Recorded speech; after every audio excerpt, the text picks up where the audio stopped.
Day 6 here in Tenerife for the Playa Surf Wind and Waves Festival, and they have absolutely nailed it today. It's going to be finals day, and it's the windiest, waviest day we have had.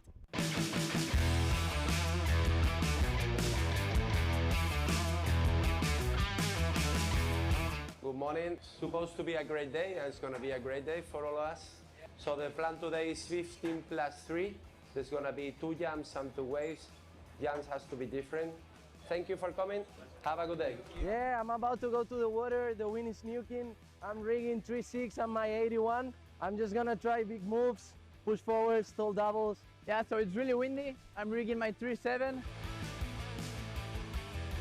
It is super windy. Just walking down to the beach this morning was pretty intimidating, like proper nuking. It's crazy windy today. What are you rigging?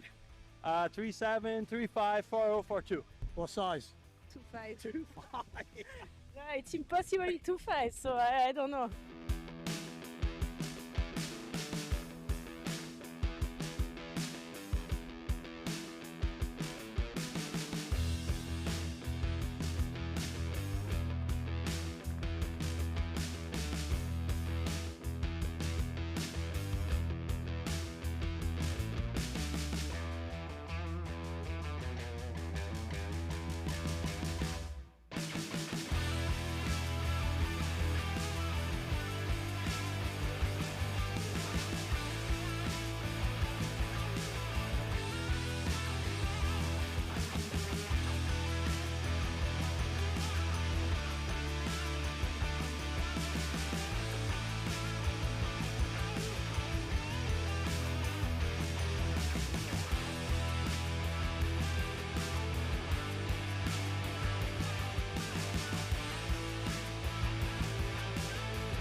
What a crazy day of action that was, from the quarterfinals, semi-finals, all the way to the final. Let's start with the men. The men's final, 4 riders and 3 of the usual suspects. Marc Paré on another level today, just smashing out heat after heat, top score after top score. Philip Costa just looked on another level today, making that final, and Marino Gil throwing down some of the biggest jumps of the day. But who else was in that final? Was it Marcilio Brown? No, he crashed out early in the quarterfinals, and it was Leonard Neubauer. Yes, the freestyler having the event of his life and making his first ever wave final.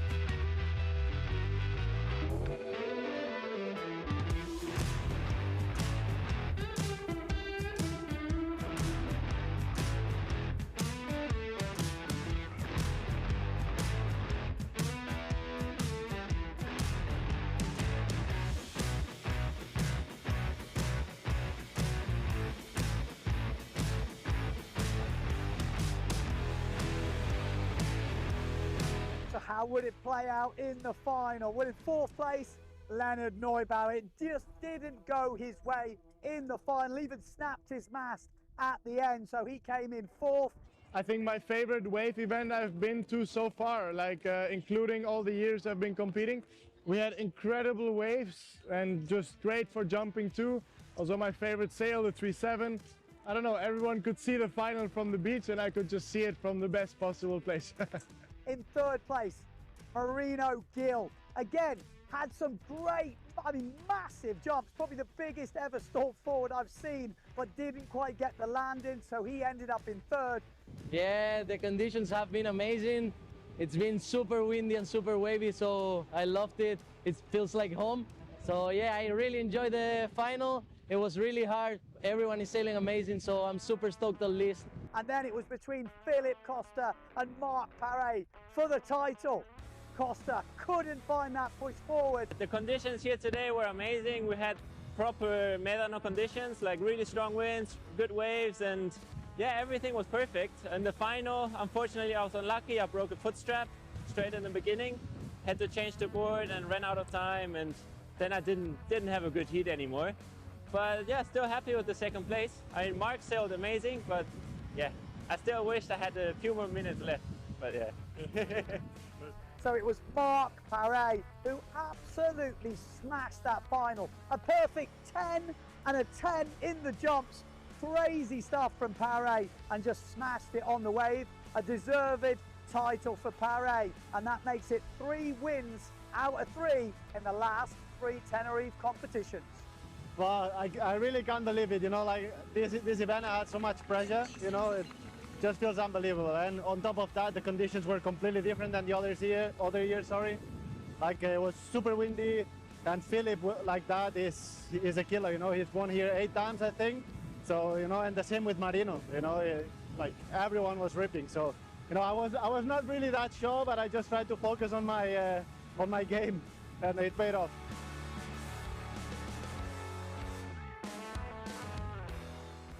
In the women, there was definitely 4 standout riders in the semi-finals, and they made it through to that final. Sarah Keita making it through. We had Lena Erpenstein making it through, Justina Schnadi, and Alexia Kiefer Quintana.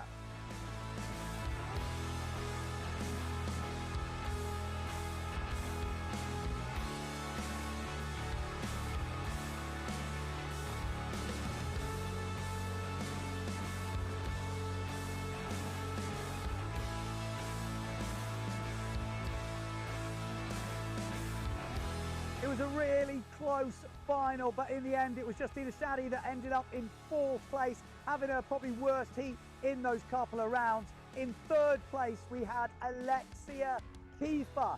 She had some absolutely amazing wave rides, a big back loop, but needed that second jump to bump her up those other places. Lena Erpenstein in 2nd place, a really solid performance from her, coming back from injury and showing some great skills today. And honestly, some of the most fun conditions I've ever sailed here, and to have this in the heat with just four women out, it was so fun. But in the end, Sarah Keita, too strong for her opponents, with some crazy tweaked out jumps and some big old hats on the wave. It was my dream to sail in conditions like this in Tenerife, and to win it feels really, really amazing. And I actually don't know how it went, but it seemed like it was maybe in the last minute or something. I'm so tired. What a day here, I'm really happy. So that's it for the pro men and pro women. What a competition we have had at this Playa Surf Wind and Waves Festival. But it's not over yet. We have still got other categories to finish. The Masters are coming up tomorrow, so definitely stay tuned to that, and the Spanish Championships as well. So we've still got days left. Tune into the live stream to check out the rest of the action.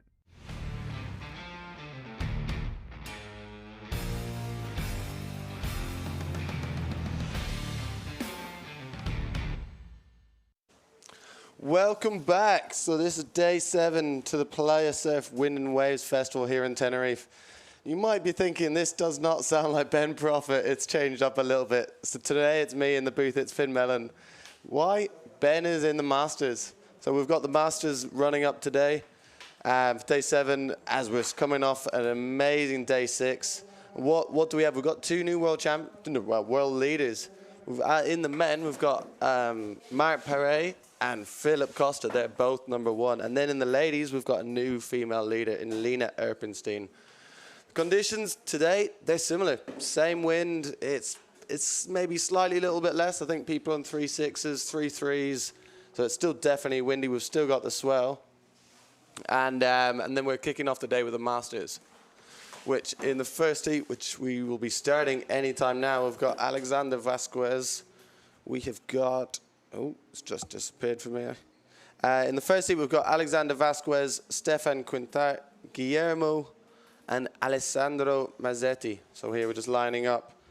And the heats today we're running, it's 15 plus 3 minutes, I believe.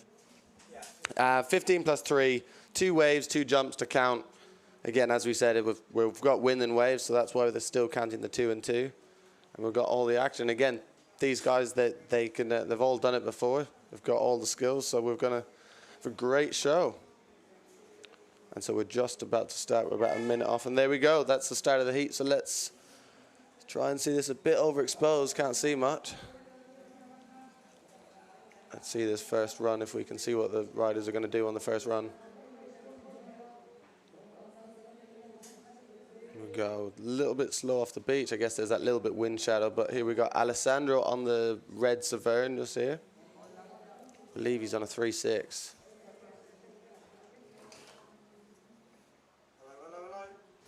Check. Am I in? Oh, hello. No, it's all right. I'm just, I thought I'd give some extra commentary because I've just been out there. I'm on 3.7. Ooh, lovely, flaming forward almost. In this first heat, yeah, we got the Masters coming up now. Just to give you an idea, it was super cranking this morning. It has dropped a little bit back now. I was on 3.7 then. It was starting to get lighter, which is a bit of a worry. Obviously borrowing Mr. Mark Paray's gear, so I've got no excuses. Although it's definitely different to my setup. It's a bit skiddier, You've got a bit no looser. I'm like, whoa. We've seen what the gear can do. Exactly, I know, it's terrible. It was quite hard to find waves, to be honest. It's going low tide. It's quite hard to like orientate yourself when you're out there after being in the booth. It looks so easy when you're in here, looking out there. You see where the peaks are, you see everything coming through. But I tell you what, it's a whole new ball game when you're out there, especially at these low tides, because there are some kind of rocks around the place. But it's going to be an interesting one. They said at the skippers meeting this morning, they might just do these first 4 heats and then take a break because it will be going to super low tide. But I guess they're going to just keep an eye on the conditions. But it does feel like it's getting a bit lighter, which is, I might have to go and maybe even sort a bigger sail. Let's see. I started off on 3.4 this morning, then 3.7. Here we go. Nice, stall forward. Yeah, landed that clean. Yeah, you can have your work cut out here to know who's who, which... good luck, Finn. Finn doing a sterling job on the mic, so give him some support.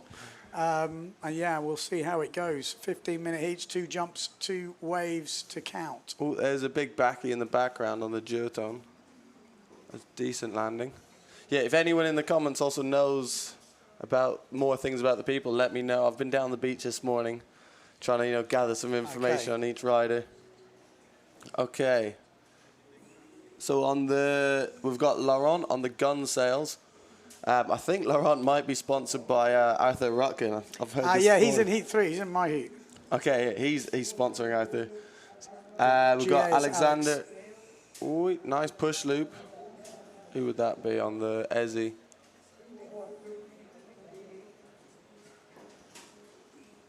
French Ezzy, maybe. You can have a good fun session here. Let me just go get another sail sorted before I electrocute myself with all this water around the electrics. Cool. Best of luck. All right. Cheers, Finn. See you soon. Sure, the people will be rooting for you here. Okay, so we've got scores dropping in. Alexander a 3 forward and a 3.88 wave ride, so he's taking the lead in this heat. Alessandro 2.95 on that. I think that was that forward we saw. Let's just see. So yeah, Alexander on the GA, and then this is Alessandro coming here on the Severn. What's he got? He's got a ramp. Backy? Nope, not quite.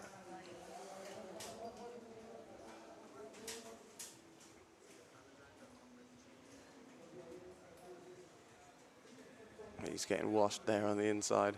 So as Ben was saying, it's interesting. It started off howling windy, really windy. I know I was speaking to a few of the guys that were sailing on 3.3s and they were full power. And they weren't too sure. A couple of them weren't quite keen on competing. But then it seems like it's maybe dropping down a little bit. Nice wave, nicely put together a couple of turns. Nice one. So that's Alessandro on that red Sven. Oh, good turn. Nice turn there. Oh no, Alessandro, I've been sailing with him quite a bit whilst he's I believe he's Tenerife local. In this competition, we're going to have quite a lot of Tenerife locals. People have moved here and now live here, spend the whole time here. So they're going to know the spot very well. So it'll be interesting to see how that local knowledge comes into play against the, the veteran pros such as Prophet, as Mike Friedel, and the top seeds in this Masters round.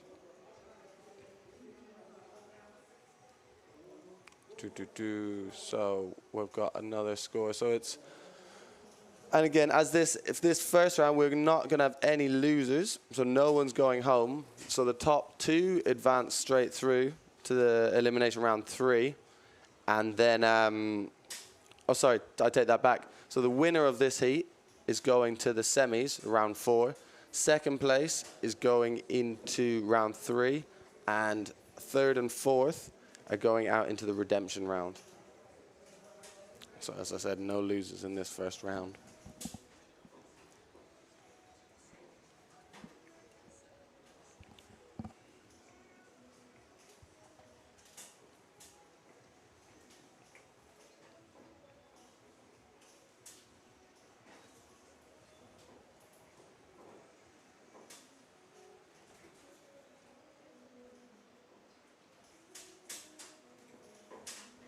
So this is Stefan on the Goy. I saw him he got a good 2-turn wave early, and that must have been that 3.25. It'd be nice if we could maybe bring the contrast down a little bit on that beach view. It's a bit bright. Looks like a small sail, that Goy, doesn't it? The Iris. Looks very small, actually, now I think about it. I wonder, are the Masters, are they more prepared than a lot of the pros were yesterday, borrowing sails off the juniors? Nice tabletop from Stefan. Bit of a donkey kick, but it's going to count. As we said, we've got 2 jumps, 2 waves scoring here.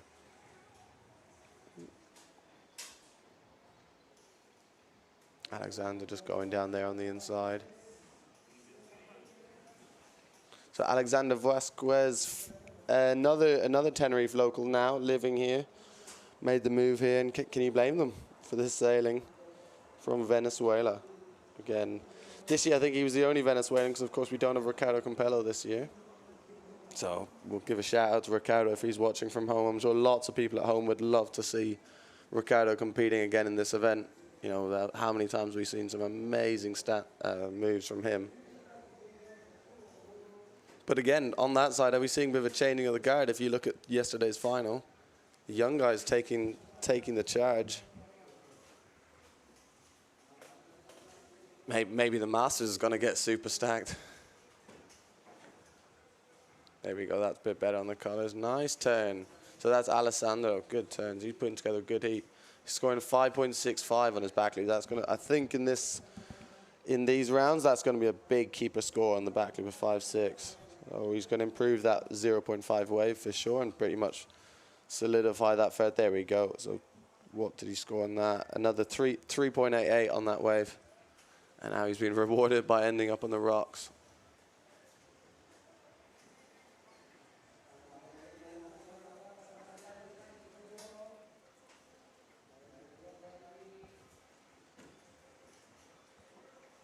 Are we going to see a ramp? No.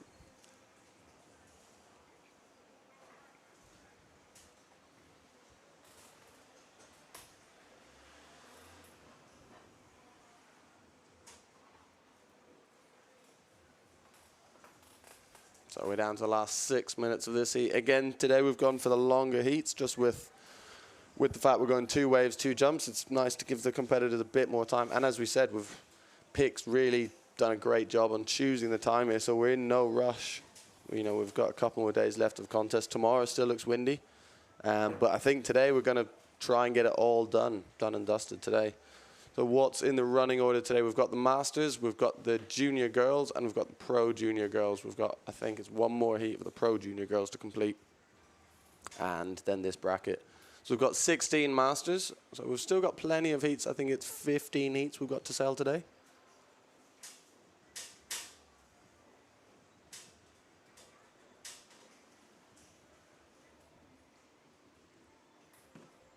Is Ben sailing in the Masters? Yes, he is. And his caddy's quite good. He's got a good caddy and a good gear man for him. Goes by the name of Marc Paré. So that's, is that piling? Oh, epic turn. That's a really nice turn by Alessandro. That's the best one I've seen all day. Epic, that's going to be a big score. That's going to be easily wave of the heat. That first turn, really nice fin blow out the top. I like that. As you see, that Godzilla sticker, so he's a local. He sails here all the time. Knows the Cabezzo Bowl. As we were saying, yeah, Ben's got a bit of a good caddy, Marc Paré, but does that stack the pressure on him, having to use Marc's gear? Because we've seen what it can do. Nice bottom turn, Stefan. One turn in, can he get again? Good wave. We've still got plenty of swell left over from yesterday, and if anything, I think this is maybe slightly bigger than what we possibly saw this time yesterday. So on the push, hopefully we'll get a decent wave again. As Ben said, we may be running this round and then possibly going to a heat break as the tide gets really low. We shall see. Maybe I can squeak in a windsurf then. Is Ben sailing next? He's not. He is in heat 3. He's got good heat, that one.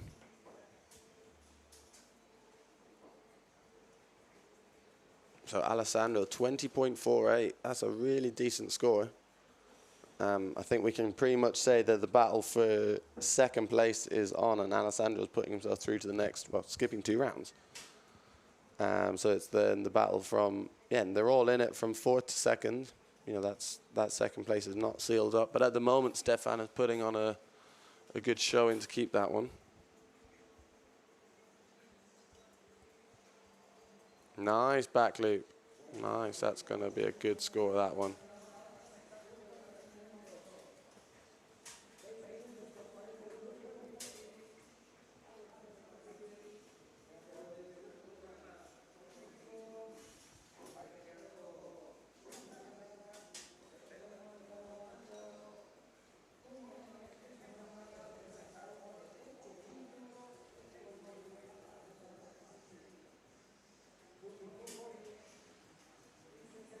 That's Alexander there on the Goya, not the Goya, sorry, the Gastra.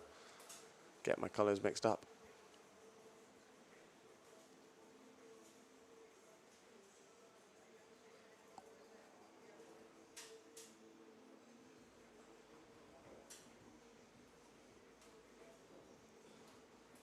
So I think that back loop that we saw a moment ago was the 4-1-2 from Guilherme. Good turn. Here he is again. That's putting together good heat. Bam. And one more. No, it doesn't go for... He values his fins, because that third turn, it's the type 1, when you're free sailing, you definitely don't go for it. And then in competition, you're trying to push yourself, you get that extra turn, you really put yourself up on the rocks. Got another back loop. Oh, gone down. So Guilherme with that wave and back loop in the last 2 minutes, maybe, even a bit less. He's put himself into second place. 14.5. So Alessandro will be happy he's sailed a solid heat. He's got 8-point wave, so that tweaked turn coming through as an 8. Yeah, I think pretty well deserved.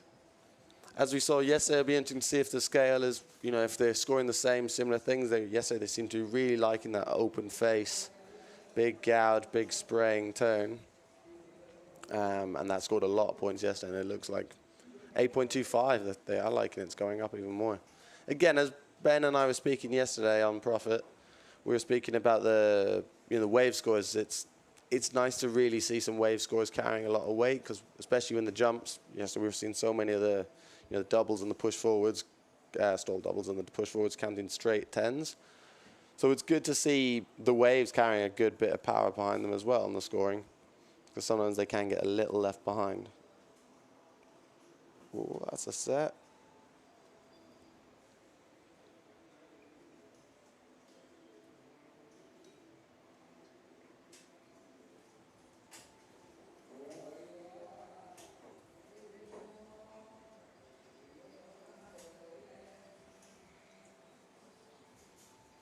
We've got Coco Favo in the comments helping me out on the who's who.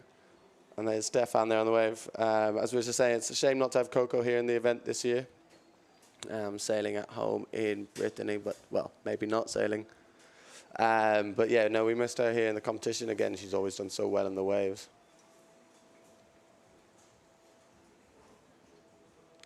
And as we saw this year with plenty of them. So we got just under 15 seconds to go. It looks like this heat might be wrapped up with Guillermo and that back loop and that wave, just putting the two together, really solidifying that second place. So a 6-1-2 and a 4-1-2 has really put him into that second. And then Alessandra's clear out in front with a 20.73. And that's us. But again, as we said, there's no losers in this round. So third and fourth are going to go into the repechage round. There you go, they are the confirmed scores. And so yeah, that's a confirmed score. And we're going to be going straight to an advert break now, and then we'll be back for Heat 2 of the Masters.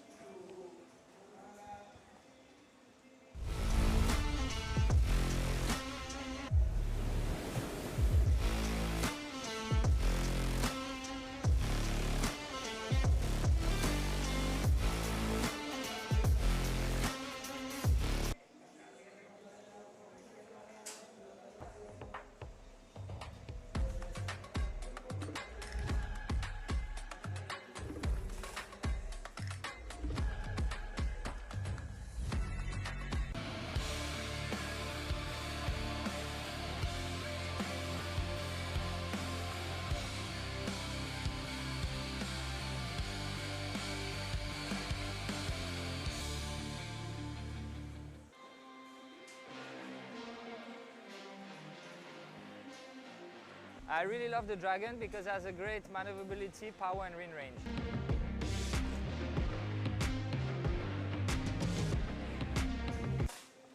Okay, welcome back to the Tenerife Wind and Waves Festival on day 7. We're running the Masters and we're just coming into Heat 2. So in this heat we've got Sandro, Jorge Cabrera, Michael Viscovich and Alex Robert. And so we've got a couple of locals here. Sandro, I was talking to him this morning, so Sandro's Italian, but he's been living here for 33 years. So he moved here in, about 33 years ago. Jorge, again, another one who's living here. Michael Viscovich, he's been, as you see recently, he's been pushing it in the men's main event as well. He's in the challenges, but he's been doing really well in the Masters rounds. And Alex Robert from France. Again, I've seen him here for a couple of weeks. He's been sailing really well in the water. And if you're just joining us, it's windy again. We've still got winds, we've still got waves. People are on, well, this morning they're on 3-4s and 3-3s, but I think the wind has dropped a slight little bit, so people are more so maybe using 3-7, 4-0s and that kind of sail range. We're doing 15 plus 3-minute heats, 2 waves, 2 jumps to count.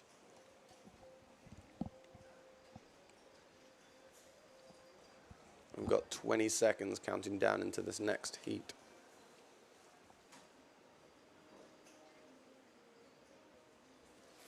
So we're going to have Sandro on the Saverns. I think Jorge is on, let's see what sail he is on. Michael Viscovich is on the JP Neo Prides. He's on that combo. And Alex, I'm not sure. We will see. So we've got the first run here. Let's see what they can do. There's Viscovich upwind. Didn't quite get the ramp. Same again. Oh, good crash. Not quite getting the ramp they wanted.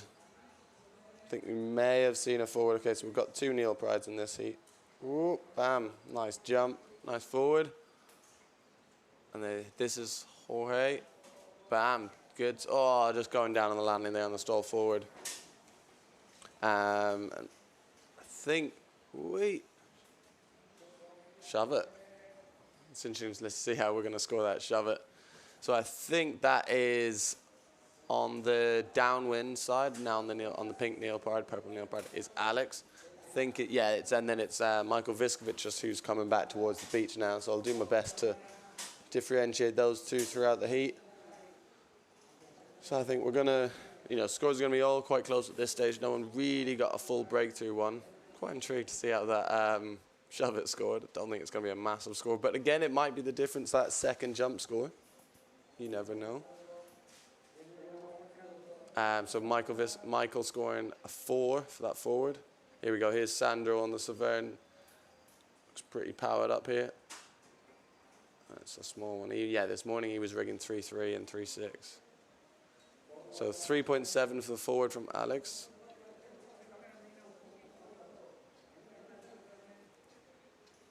And yeah, the shove is going 1.88. But again, that's a decent score, you know. Good back loop from Viskovic. Solid. Yeah, clean. So that's going to put him with a 4, and that back loop, I think, is pretty much going to cement his jump scores there. Now he can go work on the waves. Sandro here on the front side. Just getting one quick turn in. Yeah, it's a solid one from Michael, so he's going to be, I think he'll be pretty happy with the 2 jumps to start the heat. And then now he's got pretty much 13 minutes to pick off 2 decent waves.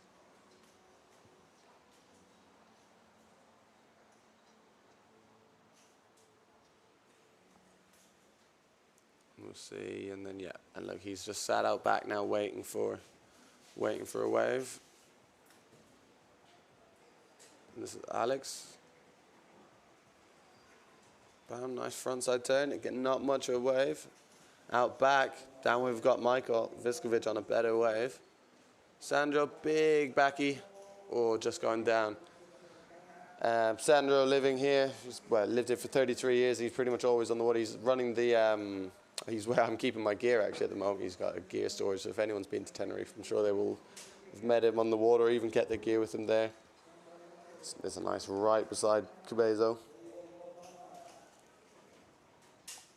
So Alex taking the lead at the moment, 6.45, 6.46.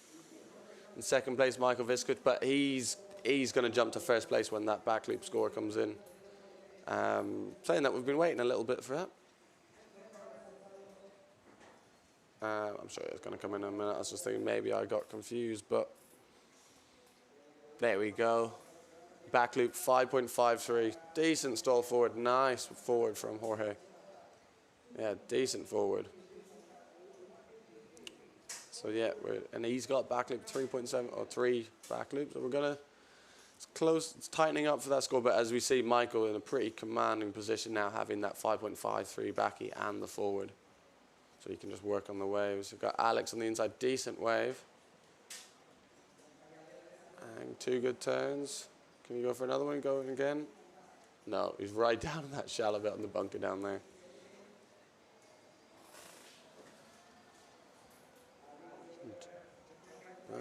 Not quite getting it, the wave getting him. Just when that outside rail or the inside rail just goes underneath the whitewater, it's always a tricky one. Just to, you know, it's easy to trip over that rail like that. You want to try get it up and over it. See, so what does Sandro? What's Sandro? If he can, I'm sure he's going to want to land a back loop on this run or a forward. Just he's got 1 decent wave score. He's got 3. Bam, and he makes it. He'll be happy that was good back loop. So that's again going to be a solid score. It's going to be up and around the 5s. So that's going to change his position quite a lot. Again, 10 minutes left, so we've still got plenty of time now at these longer heats. Funny, I was talking to Mark last night after that, and he was talking about being used to sailing 12+3 to then have the 15+3 on the heat. It just makes, he gets those last 3 minutes and he's like, what do I do? I've got all this time. And especially when you hear him, I was saying he could have just had a 5-minute heat, I think, and then he would have, he could have finished the rounds in 5 minutes. He was on like 31 points after 5 minutes. Pretty impressive. So Michael Viskovic now, he's got 2 waves on the board, a 2 and a 3, but he's going to be looking to improve that too, but he's got coming to 14.53.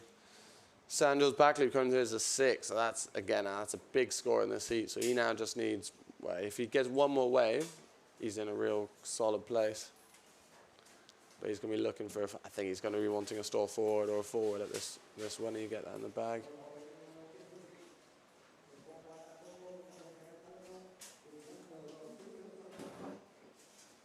And then Alex, he's got a full scorecard, but again, he can easily improve on his 2 waves.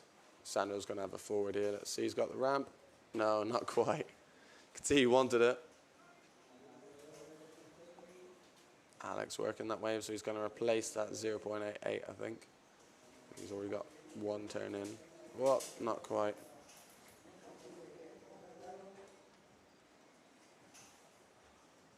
Yeah, got some waves here. Bam, nice. Nice backside turn. Oh, going down on the 360. It's a good wave for the 360 here in Kuwait. I think especially when we've got this bit lower tide, it can really bowl up for you nice. Sometimes on the higher tide it goes a bit soft and not as good for the 360. But on the low tide it can be a really good wave for a 360. Just pings them out.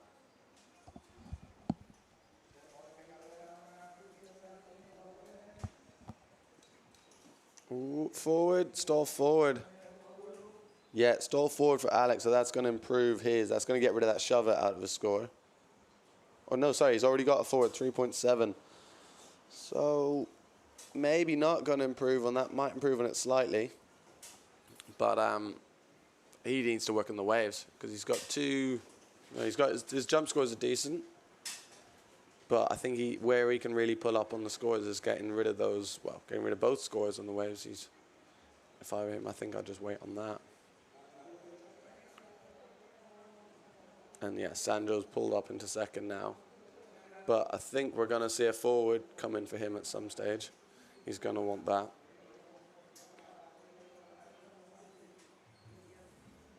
So as I said already, we have got 2 people in this round that will go back into... So we've got no losers. They're going to drop down into the replicharge rounds. And we've got first and second going straight through. I'm just going to double check, but I'm pretty sure first is going to skip around. Let's see now.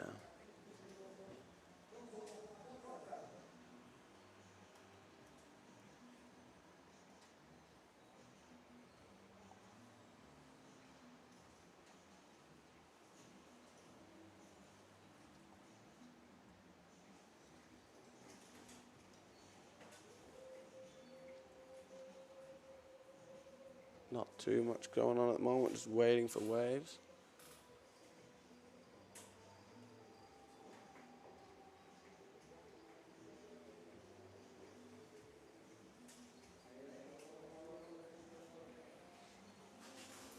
Great view of Cabezo here in El Mirano. I'm sure plenty of you guys at home have sailed here, or maybe in the South Bay. You know, here in Tenerife, we've got so many options. You can stay down by Playa Surf, where all the centres are. You know, nice sandy beach, easy. It's not rocky at all. And then you've got the wall in between, and then you can make your way up to here in Cabezo. So it's a good stepping stone between different styles of sailing for each level.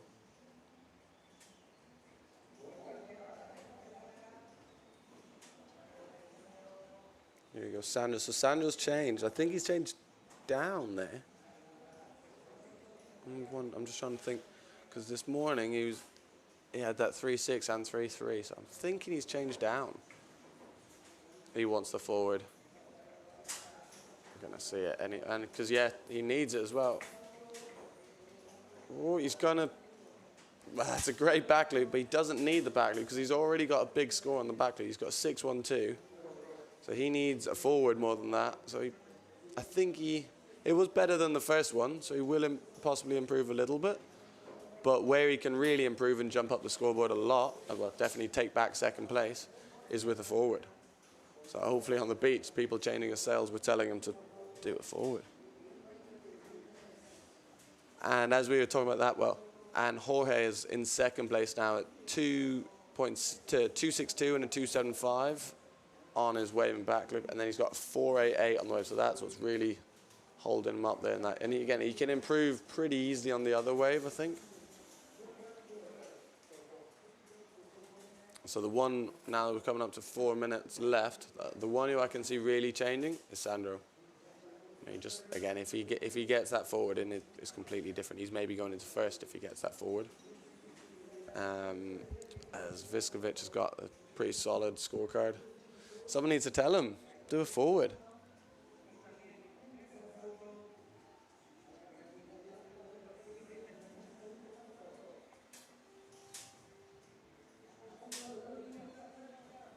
So yeah, I was just loaded up. Took me all that time to load up the bracket.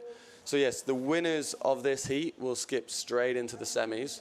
Second place goes to round 3, and then third and fourth go into the redemption round after this for the next round. So let's see, we'll keep our cameras on Sandro. We want to see if he can get that jump. Ooh. Oh. Did he kind of wanted, it looked like it was a bit of a mix between the stall forward, this side of the tabletop. Kind of a mix between the two, I think.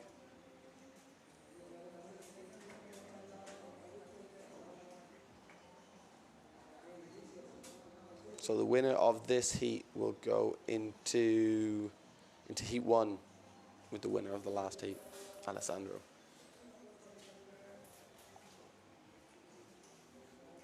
Nice wave, nice turn from Michael Viskovic. I think I'm right in saying, I think Viskovic has won Tyree back in the day. I think so. That's what my dad would have told me when I first met her, because I met Michael in Chile for the first time. I think Dad was saying that Mike's won Tyree back in the day. Maybe someone can correct me on that.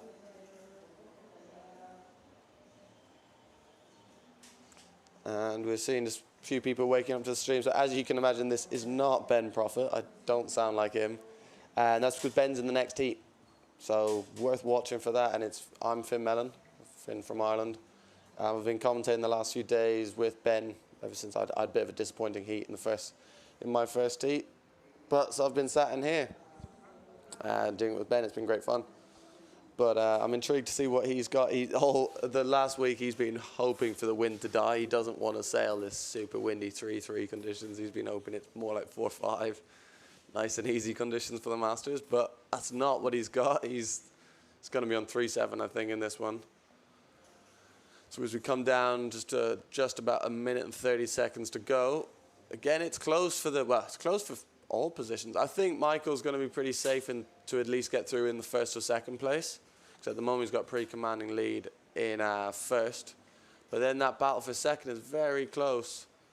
Someone just needs to tell, Sandro got a 7.38 for that back loop. So we did upgrade that back loop quite a lot now, actually. And if he improves, he's got a 1.62 on the waves and a 0.5 tabletop.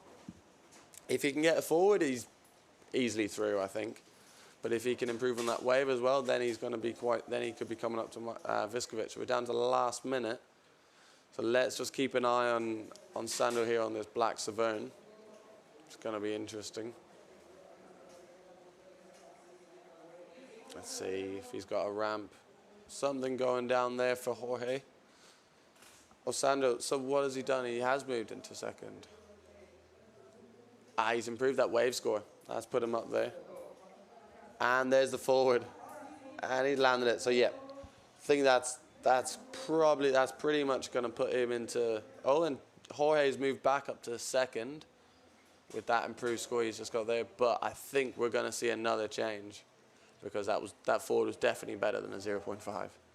So it's because he's got 0.15 between them. But I think we're going to see a change. And then for Alex in fourth, just not quite getting the waves that he wanted in this heat. There we go. Sandro, just as the buzzer goes, so moves up 17.58, so just behind Michael Viskovic. So, yeah, we'll see the confirmed scores in a moment. We're just still waiting for some scores to come through.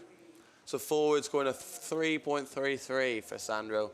So that completes it. So first place, Michael Viskovic, straight into the semi-finals. And then Sandro into second place. And then third and fourth are going back into the seeding round, or repechage round, I should say.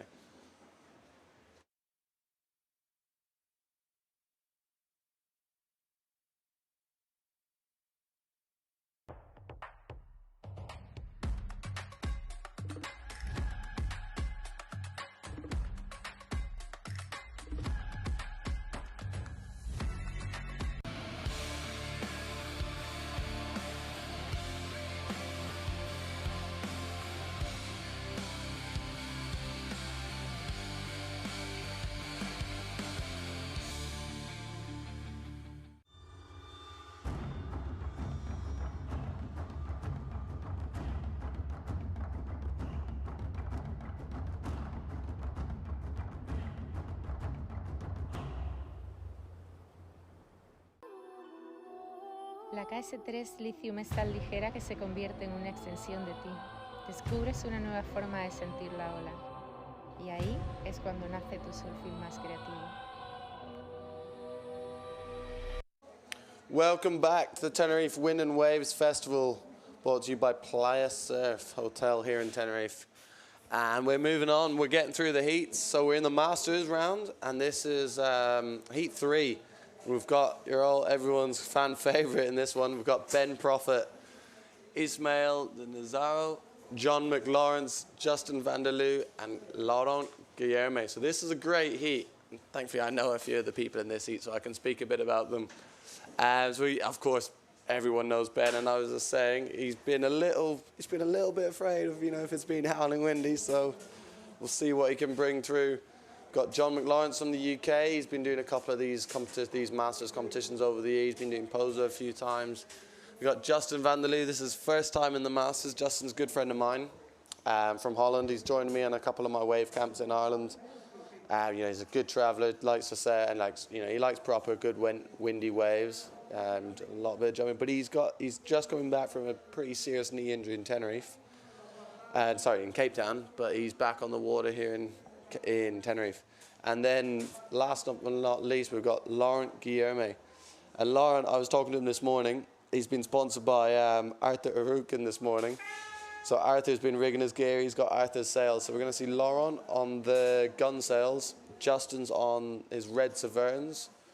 John, I believe, is also on the Severns. Ben's obviously on the Simmer. And then Ismael, let's see, he is on the Challenger sails. There you go, those yellow Challenger sails. So first out, we've got Justin first out, going down the bunker. Forward. So Ismael starts the heat off with a good forward, so he's going to grab that score straight away. Where's old Ben? He's struggling behind. Here we go. Let's see what Ben's got. I think Ben's going to do a push loop here. No, nice backy. Oh, goes down on that one. So we've got 5 in this heat, so we're going to have plenty of action. We'll try and see if we can catch everything in this one. And there's John McLawrence on the black Severn. K614. Here we go. Is he going? He's going for a wave right here. Let's see. Can we get a section? Not quite coming together from there. Nice bottom turn, Guillerme. So, oh no, that's Justin, sorry. So it's interesting, I was speaking to Arthur and Laurent this morning, just trying to get a bit of info about everyone. Laurent, he's done most of his sailing in Maui. Oh, good turn by Ismael. He's put together a good start to this heat, a 3 and a decent wave straight off the... So we did miss a push loop. I thought Prophet was going to try and get a push loop straight in the bag, and he has. He tried to get both of his jumps on the first run. He would have had that. Maybe that gear has got something about getting everything done at the start. Prophet, good bottom turn. Nice big turn. Oh, and goes down. And just in front of him, John McLawrence also going down on the back loop.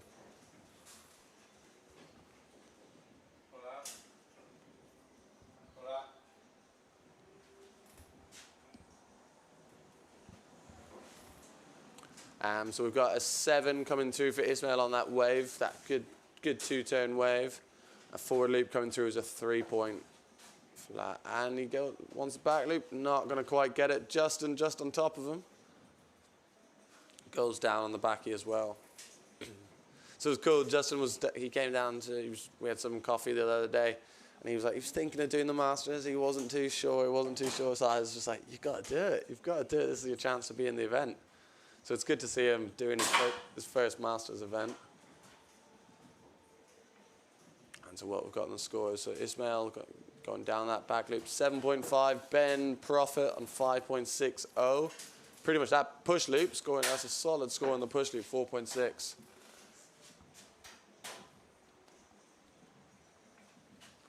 And that's pretty much all the scores. Laurent on a 3.7 on that forward. So it's nice for him to get nice of Arthur to sponsor him for this event, rig all his sails, give him all he's got. So I think he's a bigger guy, so I think he's probably on like a 4.0 maybe. As we saw Arthur yesterday, absolutely smashing it all the way to the semis, I believe it was. Yeah, he had a really good competition. John McLawrence, going to get that section? Not quite. Kind of running a bit parallel to it. Didn't quite come for him. So from this heat, I think we're still going to see who's going where. Yeah, so from this one, we're still going to see first jumping straight through. Second place is going to go to round 3, and then the other 3 are going to go into the repechage round. Here we go, we're following Laurent.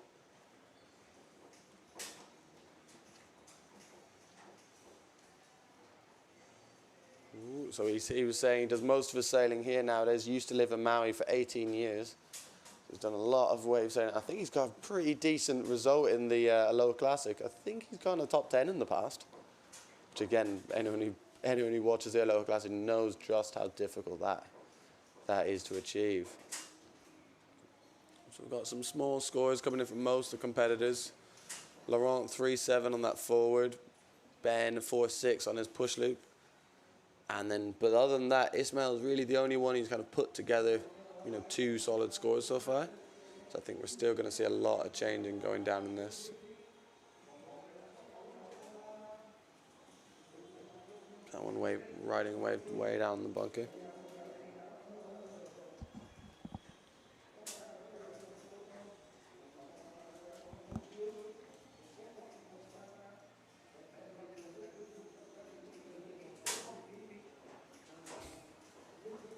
Maciek saying, can't wait till I'm 40 and I can enter the Masters. You should be entering this one. Should be coming to the challenges. I've seen some wave skills busting out the tackers recently. But yeah, no, I think the Masters fleet can be stacked. If there's a couple of names, people who maybe doing the last few years on the main tour, maybe they're going to join the Masters. Could be super stacked. Big back leap from Prophet, and he sticks it. A little bit wet on the landing, but he sticks it. Nicely done. Yeah, that's going to score. That's going to score pretty decent. It was good floaty height on it. I think he'll be a little bummed on the landing, not as clean as he wanted it, but that's going to be good. We'll ask the people at home, who are we backing in this heat? Is Prophet the fan favourite?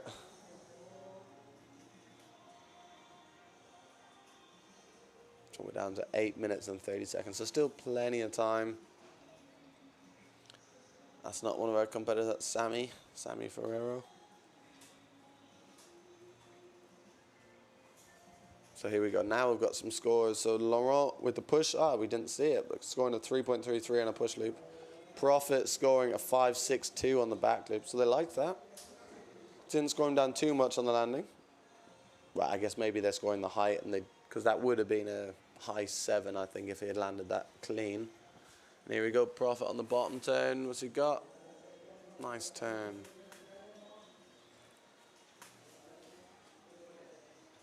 Putting it together.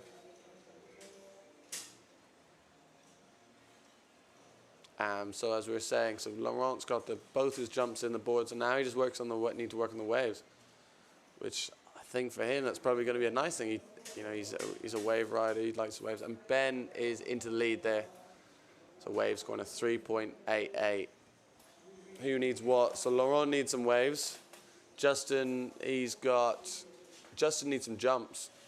Maybe jumps in one wave, and then John McLawrence, again, not quite sticking for John at the moment. He's got a couple of crashes on the back loop, and the waves, just some small scores on the wave, but here he is on a better wave. And maybe he got a good first turn there, and then that can be his first score, like first proper score of the heat.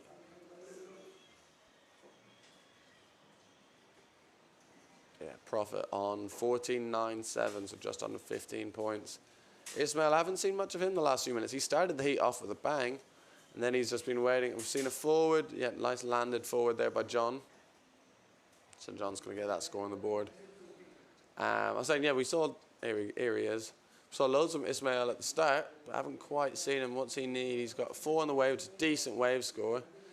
Needs a second jump is what he needs, and if he gets that second jump, he's going to make a make it a little bit harder for the other boys below him to catch up. Come on, Justin. Nice. Oh, unlucky. Good height on it, but not quite sticking it.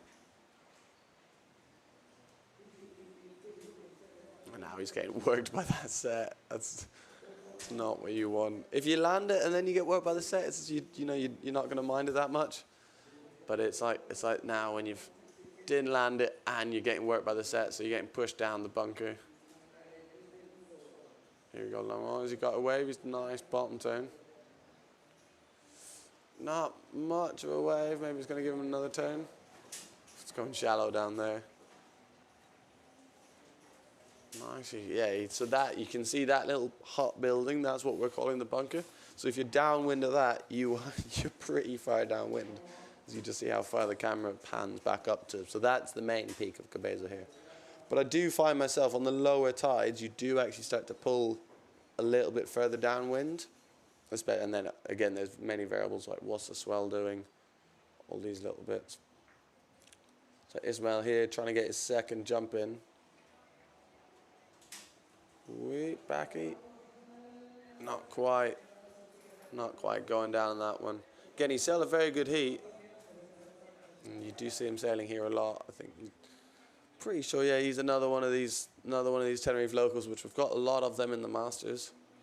Maybe they're fighting for the bragging rights.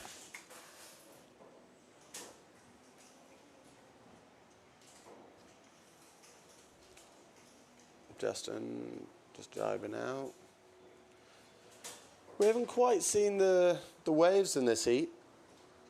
Not that many. Like we've seen a couple of wash through ones come through, but not many decent big wave rides. So 1.62 coming through for John McLawrence and that forward. There's loads of whitewater there, but we haven't seen many people get decent waves in this one. Besides at the very start, Ismail got that 4. That was a good wave. Whoa, unlucky, John. Profit, nice bottom turn. Good turn, nice. And come back up, he's going to get another one. Nice. Doesn't look like a man who hasn't sailed. He says, yeah, he hasn't been in too much sailing recently. He's been a bit busy. Just flew in just before the contest. Then he's pretty much been sat in the booth all the time. And so that's I'll be happy with that. Over the 20 points, 20.47.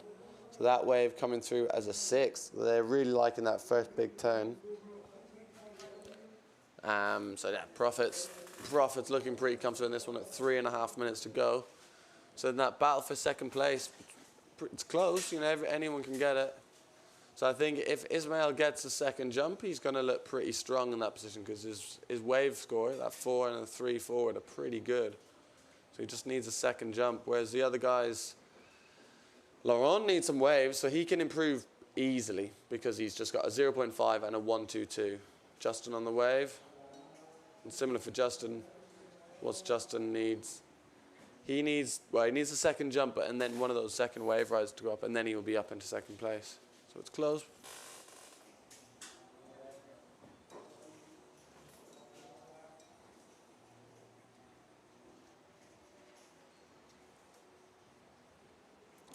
Laurent needs Arthur to start waving him, tell him to go to the waves. It's quite cool this to see I guess you see it on the juniors as well. When people have got some of the pros as their caddies, because the day before it was probably the other way around. Good turn, nice turn. The day before it's the other way around. These guys are the caddies for the pros, so we're reversing the roles. I don't know, but I think Mark is being Ben's caddy. Team Simmer, of course. So is he going to improve? Could improve Ismail on that 3.25 of that turn possibly. But we'll see. Minute and 50 seconds. We want Laurent to get a wave, really. Because he does not need much. What's he need? No, if he gets a 3 or 4 point wave, he's into second place. Because I think he'll be kicking himself if he ends the heat on a 0 or going down on the 0 point. Here he is. getting anything at the end, but maybe got a turn at the start. For him, fingers crossed. Yeah, Benny dominating. Yeah, Ben is dominating, saying a good heat. Again, maybe I think it's all the gear. The gear knows what to do. Mark's programmed it. Benny getting some love in the comments, as he should. There we go. Laurent with that 1.12 does move up. And he's got, sorry, I missed that. He's got a 4.12, so he has got one solid wave. Oh, sick turn from Ben. Really nice turn. That's a sick turn. That's the best one we've seen in this contest so far for the Masters. Good, nicely worked together. 45 seconds. So what do we need? So Ismail here needs a forward. Does he need a forward? No, he needs a back loop or a tabletop. One of the other jumps. He's already got a 3-point forward. Has he got a ramp at 30 seconds? Hopefully one of these things lines up for him. He's a bit far out for them usually to stack up. Doesn't look like it's going to come. And Laurent, is he going to improve? He's not going to improve on his wave ride there. And he only needs to improve in a 1 to really solidify that position. Justin, he's lacking. Justin needs a jump. Let's try to see where is Justin. He's coming in. He's going to wave ride. John, also wave riding. Big long bottom turn. Bam, nice turn on the white water. Okay, so that's the end of that heat. Ben smashed it. Absolutely smashed it there for Ben. And it looks like Laurent in second place. So congrats to those two. And we're going to go to an advert break. And then we'll be back with heat number 4.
Welcome back to Tenerife Wind and Waves Festival, brought to you by Playa Surf here on day 7. We've been going for a while, it's feeling like a long time, and we're just warming up for Heat 4. So as we saw in that last heat, Ben Prophet and Laurent coming through. Then Heat 4, we've got Mike Friedel, Renard Pestel, Jochen Stolz, and Hubert. Jochen obviously, well, to be honest, I thought he could go far in the challenges. You know, he's a local here, he's lived here for a long time, and he's got some really good skills on the waves here. Like, he's got that 360 absolute down pat. So we'd love to see it in this heat. Then, of course, we've got the reigning Masters world champion, maybe even 2-time world champion, Mike Friedel, father of Mike Friedel Jr., of course, who's in the pro fleet. So it's going to be a good heat, this. And then Renard and Hubert, I don't quite know myself. We've got Renard on the Neil Prides, so we'll keep an eye out for him. And then Hubert, I'm not sure, we'll see just as this heat starts up. But yeah, as I was saying, Jochen, originally he was in my heat drawer, and I was like, I've got a proper heat here against him. You know, he's got some great back loops. And then yeah, the wave 360s. He's got a really good wave style. He knows the wave off the back of his hands. Lives right in front, so he gets a view of it every single day. So here we go. We're gonna see that first run. Let's see what they get. That is that's Jochen, just about. Here we go. Is he gonna get the ramp? Yes, he's got the ramp. Oh, a bit late. The waves just broke just before he got there. Forward instead.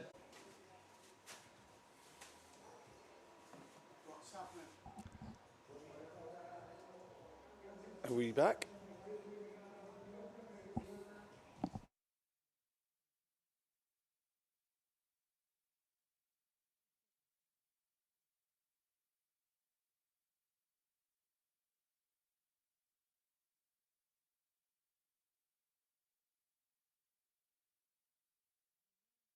Let me fill you up. Okay, and we're back. So we've had some power issues, but let me fill you up. We've still got 6 minutes left in this heat, and I'm going to tell you what we've seen. So Mike Friedel is in the leads. We've got Mike with a 6-point wave, just really good wave score, backing up with a 2.38, a back loop of 2.62, or sorry, 6.22, and a push loop of 5.6. So he's really putting on a commanding heat here. And then in second place, we've got Jochen Stolz on a wave right now, actually, as well.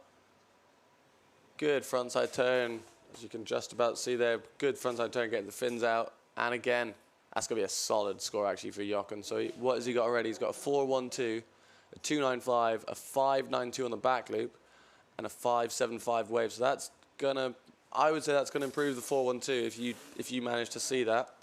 And then we've got Hubert in third, 7.5 total, so he's got a 3 forward, and then a bunch of 1s for his waves, a 1.3, and a 1.62 on his put on his tabletop.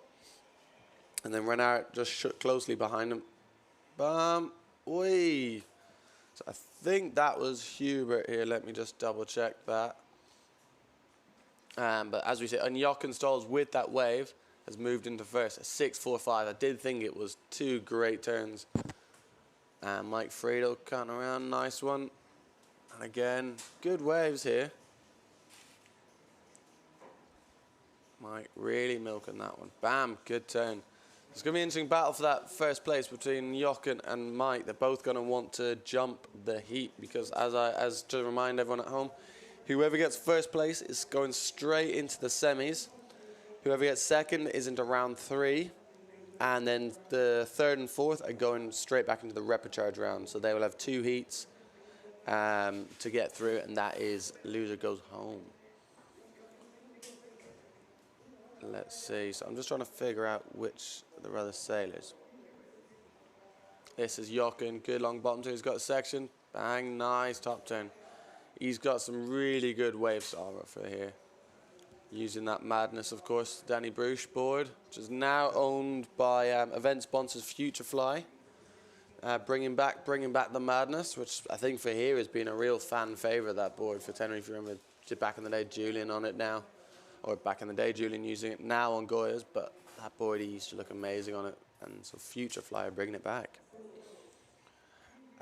So we've got Renard on the Neil Pride, and then Hubert on that, which I think is the white flight sails. So Hubert in third place, Renat just there on the inside on a 6.76 total. Jochen with a massive score, 21.75. So did he? Yes, he did back up that wave score with another 6.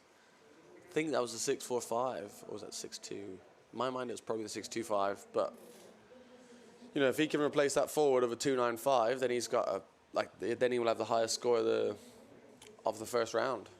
Because, you know, the back loop 5.95, big score. But those 2 wave scores, I think they're the 2 best wave scores we've seen, maybe. I'm just going to try to see. And Prophet got a 6.8 on his on one of his waves. Nice. Got Hubert sliding around there on the inside. Bam. Little backside shove to start the wave off for Mike Friedel. Is he going to keep going? Oh, he goes on to the next wave. Oh, a good turn in the back. There you go, some action. Both of them. Nice section for Jochen. Jochen is ripping it in the waves. Nice. Sick, that was a really good wave. Again, personally, I think that improves again. I think that's going to be his best wave. I think it will replace the 6.25 with possibly the best wave score. But again, I'm not the judge. That's just me thinking, and as people probably know, if anyone knows me, I'm quite biased towards the wave, so I do love to see a good rail turn. Here we got Renard. What's he going to do for us? Good wave. Is he going to get a section? Oh, just caught a little bit below on it, but he might get another go. Nice turn. Bam, linking it together. Yeah, that's going to improve his scores for sure. So he's got a 2 wave and a 1.88, so I think that will replace one of those. He needs a second jump is what he needs at the moment. You know, and he'll move up. I think at this stage with 1 minute and 30 to go, I think it's pretty safe to say that Jochen and Mike are going to take first and second. We need a pretty drastic change from the others to get into that position now. But, you know, it's good warm-up heat. You know, it's nice that this, you know, there's no losers in this. And again, it's nice that there's no losers in this heat. Whee! We'll pull up of the feet, get the fins out. Semi-aerial. Yeah, so it's nice there's no losers. You know, the pressure's kind of off in this heat. You can afford to have just a, you know, warm-up, get the feet in the straps, kind of feel the wave out. And then you have your next heat, which is that rep charger one. And that's where you really have to, you know, to commit to it and get the result. But here, Jochen looking like he wants a second jump. He's got 45 seconds to go to improve that.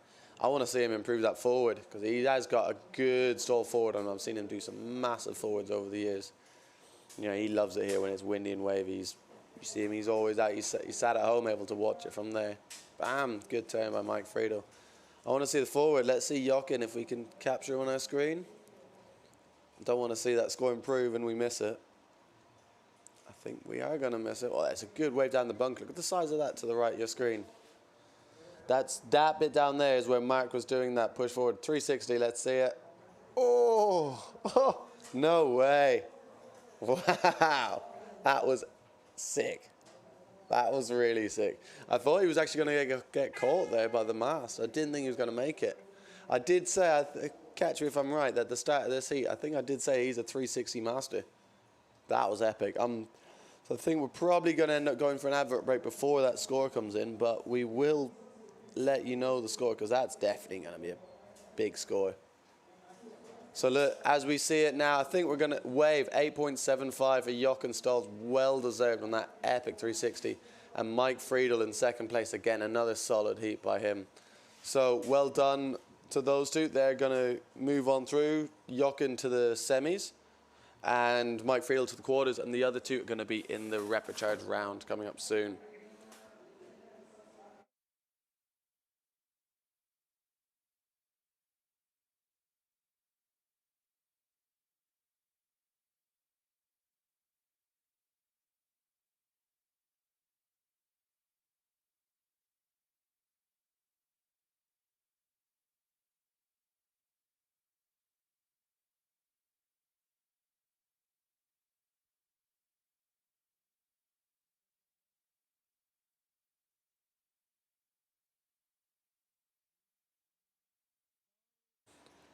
Cool. Welcome back to the Tenerife Wind and Waves Festival, brought to you by Playa Surf.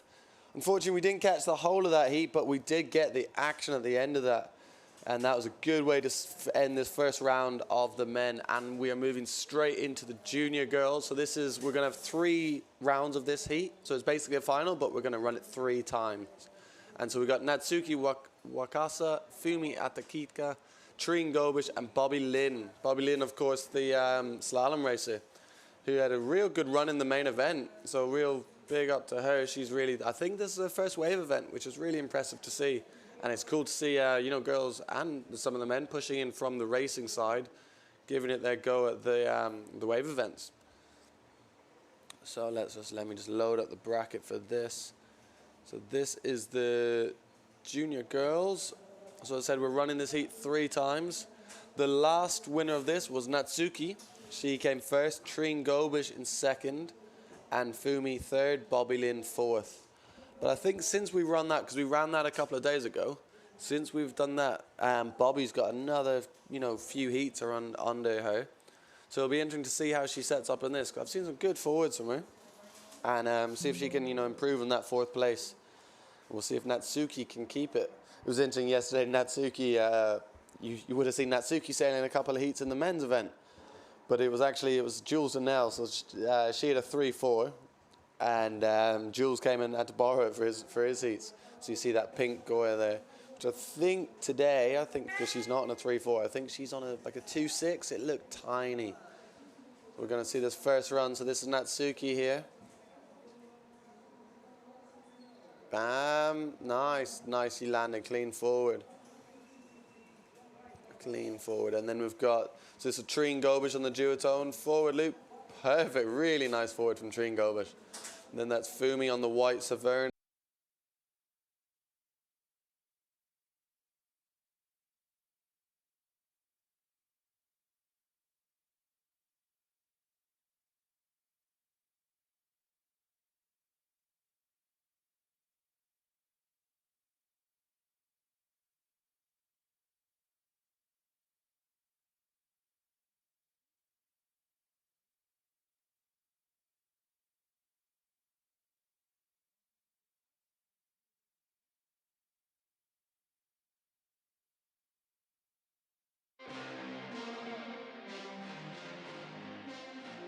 I really love the Dragon because it has a great maneuverability, power and wind range.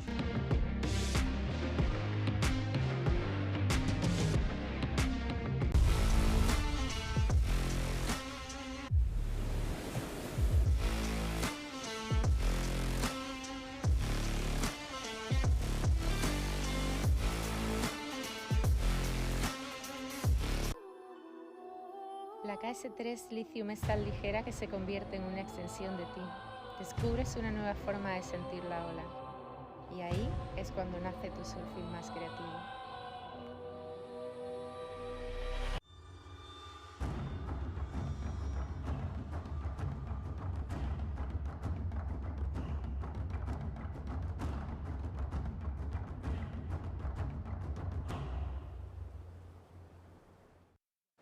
Okay, and we are back at the Tenerife Wind and Waves Festival with Playa Surf. We must apologize, we've had a couple of hours down with no power here in the event site, but we're back up and running, and I'll skip the little talk for now because we're straight into the Masters semi-final. We've got a couple of scores on the board already, so it's Michael Viskovic, Alessandro Mazzetti, Sandro Tagliesi, and Guillermo I'm not sure how to pronounce that one, but we're straight into it. And we've already got some big scores on the board. Michael Viskovic with the 5.88 back loop, which he had done already in one of those early heats. We saw it with a great score at the start. So he's already going to be happy with that on that. And he's got his forward in. So now he can work on jumps. Oh, nice stuff forward. And so what's this? Semi-finals. So top 2 places go straight into the final. 3rd and 4th are going home. I'll try and run down through. I'm just running off my phone now as Prophet's laptop has locked me out since we're here. Don't want to interrupt the man also as he's getting ready for his next heat. So what have we had? Have we had any big upsets? Let's just see. Nice back loop. Nice back loop. So that is, if I'm right, that's Guillermo. I think I'll try and figure it out. So we've got that is Guillermo on that on the Ezzy.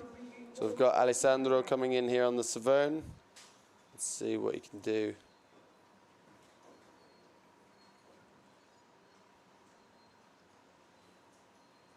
Okay, just good one-hit turn. Nothing amazing, but that's going to go into a scorecard for now. Get a wave on the board.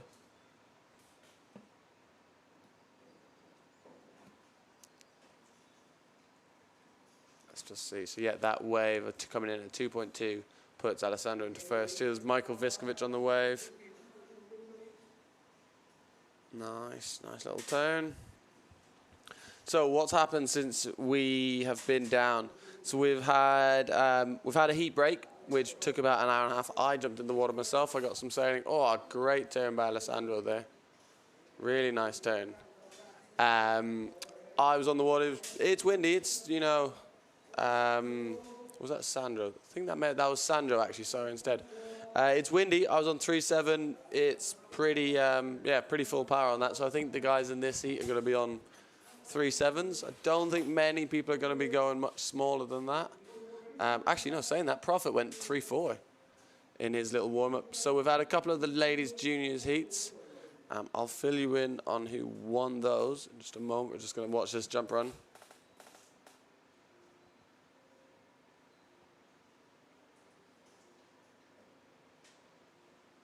Okay, there's not much of a ramp coming up for the girls here. For the girls? For the guys. So I'm just trying to get the ladies' results that we missed. So that heat that we actually cut out on, Natsuki won that one. So Natsuki has, she won the first 2 heats. And then the 3rd heat of that run was Trine Gobish. She took the lead on that. So we'll come to the results of that, the overall results of that later. But for now, I'm just going to stick live on the heat. We've got Sandro here working his way. That person on the goal is not in the heat. So Sandro, I think, is pretty far upwind on that. So Alessandro, we'll try not to get those two mixed up for you at home. Alessandro's back in the lead with that, I guess, the jump. He's got 2 pretty good jumps, the back loop 4.5 and a forward 3.15. But then he's got that 4.12 wave, which is pretty strong. So that's putting him in first. I think, again, what we're going to see, Sandro in his early heats, we saw some decent forward, well, he was waiting for it until the very end, and we got a decent stall forward. But he had a great back loop, I think it was a 7.6 or 7.12 back loop. So we want, a nice turn. Good turn for Guillermo there. Again, he needs that because he's got a 5.12 back loop and then nothing else on the scorecard. So that's going to bump his score up. And again, in this, there's no point being third or fourth. You're going home. So we're only looking for first and second here. What else? I saw some, well, I guess you're going to hear it first. In that break, we all got a quick freestyle on the water. And people were pushing it, going for big jumps. And Miguel Chapuis, I'm not sure if I'm going to be the first one to break the news. He landed the vault water. Which again, if anyone's a big windsurf fan, they're going to remember that named after the late Peter Vault water by Ricardo. Ricardo was the first one to land it in Pozo about quite a long time ago, and no one really seems to be pushing it. And today, his first attempt today, got close, and I think he did three or four attempts. One massive one landed it but crashed on the landing, and then the next one he landed it perfectly. So that is, what is it? It's back loop into forward. If I'm correct there, I'm pretty sure. But it's pretty damn sick. Good bit of height. So that's pretty cool. That he's, people are pushing it, bringing back new moves. That I think he's probably the only second person ever to land that, which is cool. Bang, here he goes, Sandro, can he land it? Great back loop. That's going to be a real keeper for his score. It's going to be a good score. Nice top turn from Viskovic. He's not going to make it, so again, that's not going to upgrade his wave score. Well, it might upgrade the fact he's got a 0.5, but it's not going to rocket up the score. Let's just see, is there any YouTube comments? It seems harsh that Prophet Friedel and Jochen have ended up on the same side of the draw. Good turn. Really liking what I'm seeing from Guillermo in the wave scores here.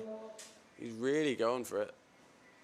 Again, he's got that 5.12 back loop, so I think he could be pretty dangerous here.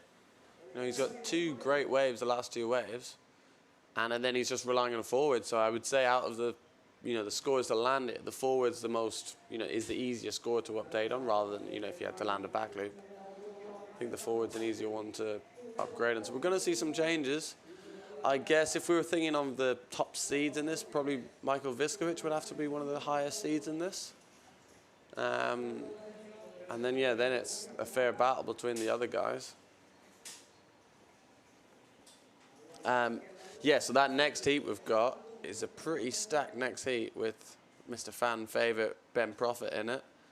I'll read you that out. So it is it's Ben Prophet, Jochen Stolz, Mike Friedel, and Laurent Guillermo. That's a stacked heat. That in itself, I think, could be a final.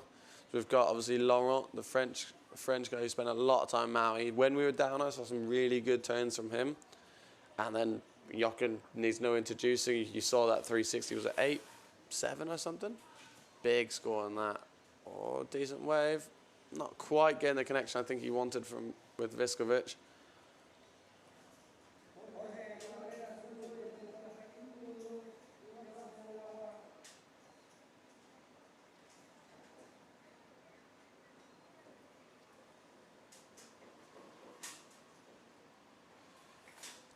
So the scores, those good wave rides coming in from Guillermo are putting him up into second place. So he's got 5.17 and a 5.12. To be honest, I thought maybe he could have gone higher than that on the waves. I saw some really good turns, ones that I liked. Maybe the judges are kind of wanting a bit more of a second turn after it. Ooh. Bang, Michael Viskovic, stall forward. That's gonna, where is it yet? He's gonna get help on. He's got the 3, it will improve on the 3. So he's gonna have 2 solid jumps and then he's just gonna have to work on that wave ride. He's got a 1.88 and a 1.62. I'm hoping once Prophet's finished his next heat, he can come and unlock his laptop for me. And then I'll have a lot more info at my fingertips. Because at the moment I'm just running off my phone. So, what's happening? Yeah, Sandro's taking a pretty good lead. He's got a decent backy. He's got a good wave. He's got a 6. And then another 4.62 wave. So this is him on our screens here. Upwind, just waiting for a wave. Oh, sorry, a jump. Looking out for that ramp. I think he's going to want to stall forward here. See if he can cement his place in the final. So down to the last 4 minutes.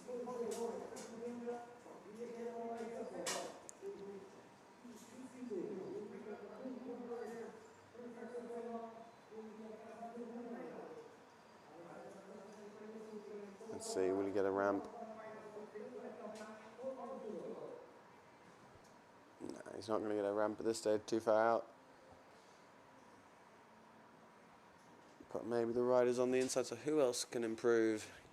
Guillermo. So this man on our screen here, if he can improve on that forward, he's going to really break it. He will, yeah, if he can improve on this forward, he's going to get into first place for sure. So hopefully he knows it. Whoop, there we go. Lands it. It's going to improve on a 0.5, but not as much as I think he would have hoped for, or could have gotten. Good. Alessandro just going out the back there. Again, the position from 1st to 4th here, it's close. Anyone can really jump up into any position here. If Alessandro gets what's he need? If he gets a good second wave, he can really jump up. It's not going to take much. But I do think in the positions, if I had to pick anyone, of course I'd pick the person first of where to be sat, because Sandro just needs a forward. So even if he does a spin loop here, off one of these swell lines, he would improve. Oh, that's Viskovic. If Sandro can just get a forward, he's going to really solidify his position first.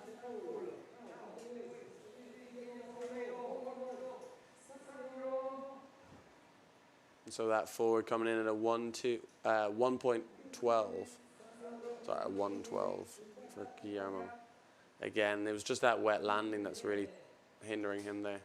Good wave scores. I think Michael here, Viskovic, is just going to be waiting for it. He just needs to wait. 2 minutes left. You have plenty of time.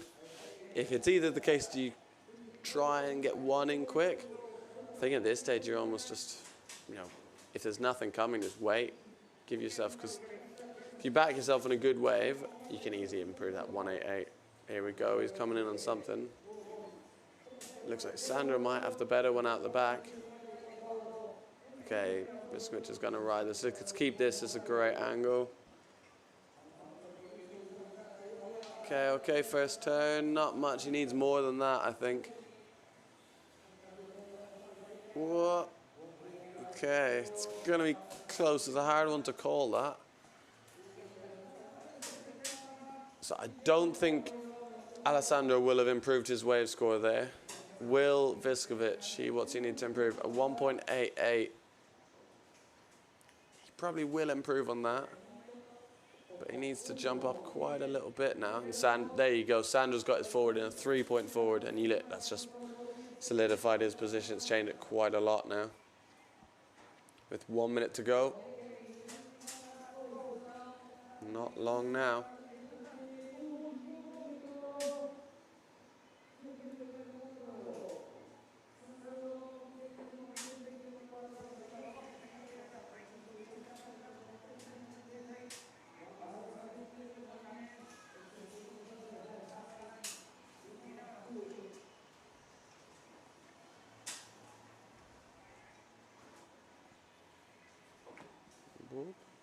Good job.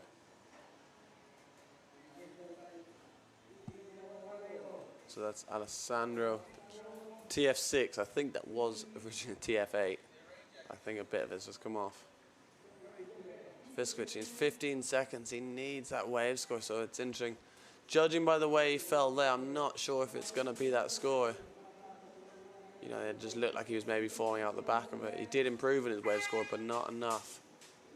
So maybe we're going to get a wave score come in for Viskovic. Oh, that's a good wave for Alessandro. Oh, no, we've just missed it. I don't think it's... Could it be... What's he need? He needs to improve on a 3. Be tricky.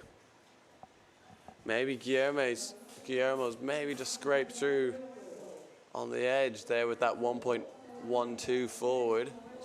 Maybe he's just scraped through. Sandro pretty clearly in first place. Yep, so that's the end of that heat. And we're going to go to an advert break, I believe. And then we'll be back with the next heat, the next semi-final.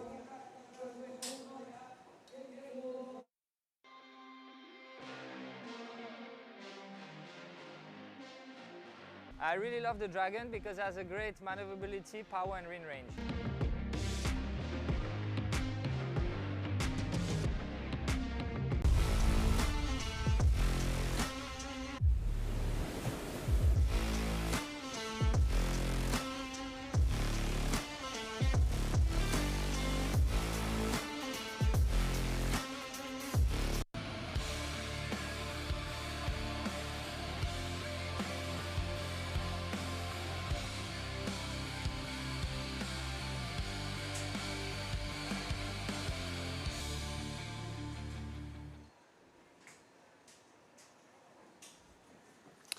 Okay, and we are back. We're back here in Tenerife at the Wind and Waves Festival.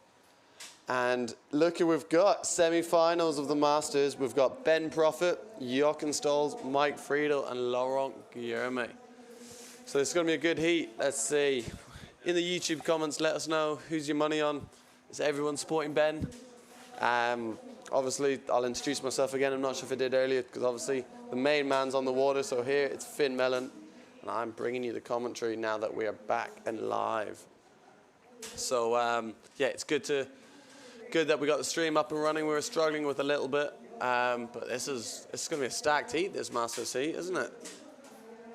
I don't know who to call. Like Ben's been he's playing with a couple of boards when we were out, and he was like, you know, he's pretty stacked. He wasn't too happy with his first heat.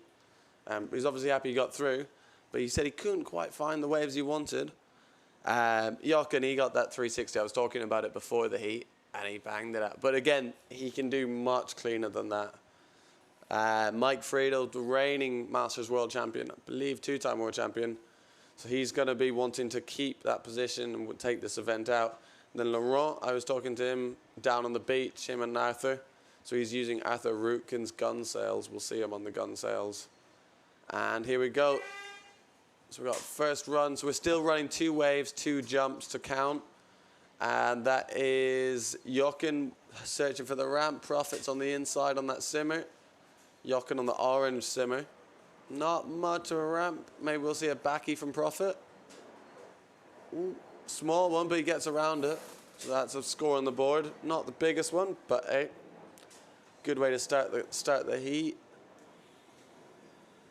That purple Neil Pride is not one of our sailors. So we've got 2 out back, and I believe 2 are going to wait. There you go.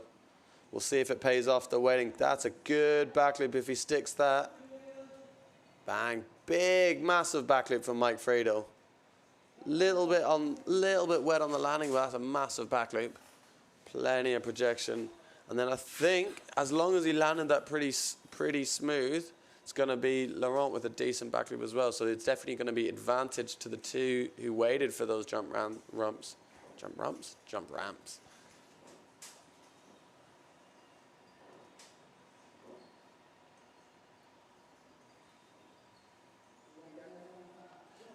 Yeah, just seeing some comments about the vault water. Yeah, definitely look that thing up on YouTube. I'm sure soon you're going to see one on Instagram of Miguel absolutely bashing it out. Pretty impressive. It's sick to see people going, okay, there's the push loop from Prophet. Sick to see people pushing the limit, and I'm excited to see that one. Yeah, Campello did it a couple of years back, back in Pozo. This heat is harsh, says Ian Ross. Again, it's the semi-finals. At this stage, it's, you know, you have to win. So it doesn't. It's not who you're against. It's, you know, you have to think at this stage you've got to just. It's you and yourself in your own mind. You know, if you sail the best heat you can, you should be able to get through. I believe that's how I tend to look at when you get stacked heat. Just, you know, think of yourself, which I'm sure these guys will be. They won't be thinking too much about who else is in their heat. And they won't be thinking that's Arthur Rutkin on the F7. It's just he's borrowing Arthur's gear for the day. And Arthur was down there on the beach caddying, coaching for him. I saw he was after his second heat, I saw Guillermo got some good waves. Ooh, Mike. Guillermo got some great waves in that second heat of his. But Arthur was still grilling him, telling him, you know, you need to be here, you need to be here. A good bit of coaching from a great rider. So what scores have we got? Ben with that back loop, 3.78. I guess they're scoring that pretty harsh on just the size of it, I can see. Push loop, 3.58. Again, small little score, but he's got 2 on the board. Back loop for Friedel, 5.90. So I think that, yeah, well, not I think, they are scoring that down a bit for the landing. Because it was a little bit wet on the landing. It was big. Oh, speaking of big, that was a great turn by Jochen Stolz. That was a great turn. Friedel going down the bunker. What's he want? Backy, push loop. Oh, doesn't land it. Well, he lands it, sails away from it. But it's going to be a little bit wet again. So we're speaking scores. Profit, two medium threes. Mike Friedel in the lead with that 5.9 back loop and a 3-point wave. So he's going to add a push loop to that.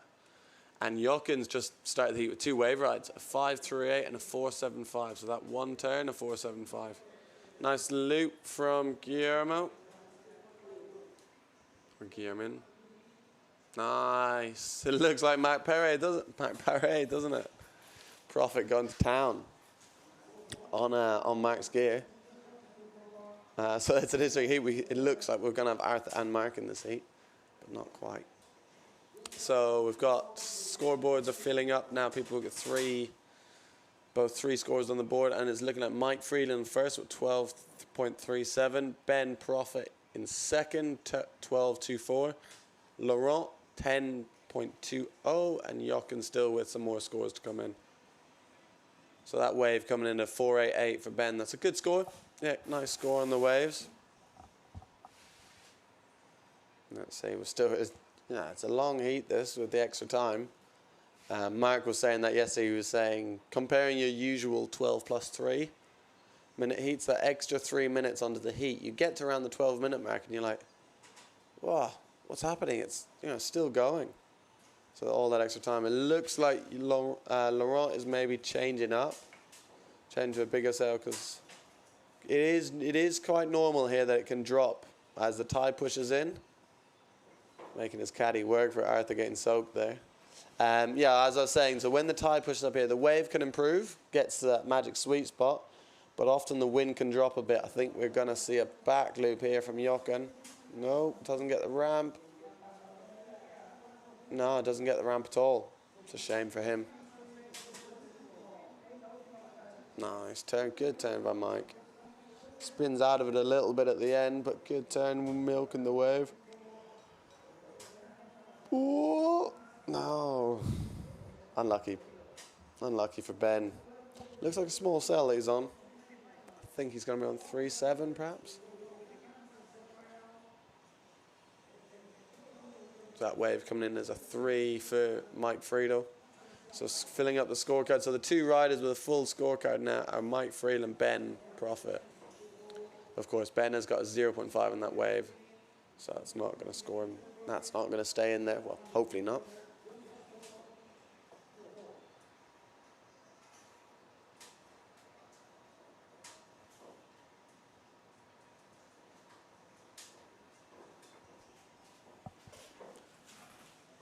Oh, cheeky little 1-footer. Don't think that's going to beat. What's he got? 3.78. I don't think it's going to beat that. Maybe. It was quite wet, but he got the 1 foot out just about.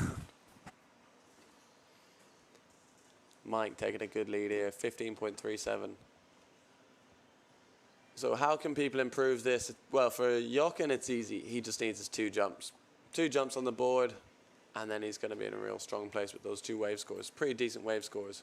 And then he can go to improving that. Laurent, he needs a wave. And maybe a better forward, I would say, on that 3-point forward. Ben, he needs a wave and a better jump, I think. Although he is in second, just to make it safer, he wants a wave and a better jump. Stall forward. We waited a long time on that one. Waited a long time. So there you go. Jochen's going to get a jump. Mike Friedel looking for a bigger sail. You can see him waving, or possibly a bigger board. He's going to come in, make the F1 pit stop change.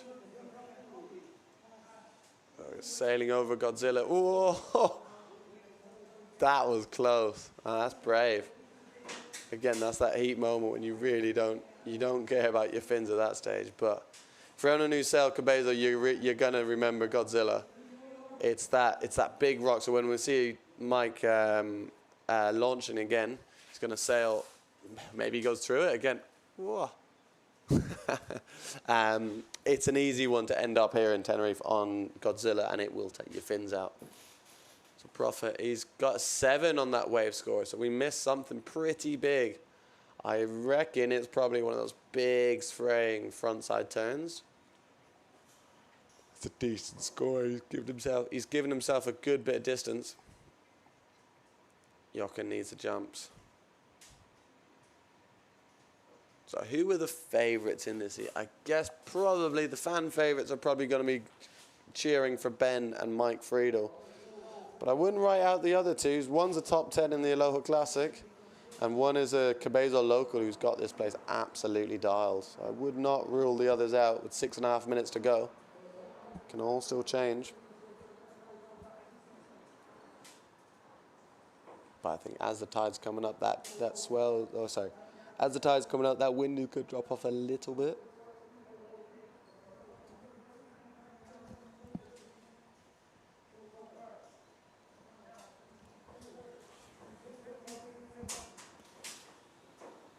So Jochen, he's either going to be on a 4. If he was judging by earlier, he would be on a 4-2. And I don't think now he's going to want to be on a 4-2. So could be a 4-0. But I think he probably would rather be on a 4-2 or a 4-5.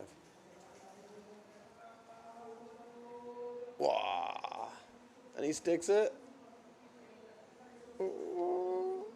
Okay, he lands it, but pretty wet. But again, that's going to make a massive difference to his scores. Because it was a big floaty backy, but just a very wet landing. So it'll be interesting to see where the judges go with that.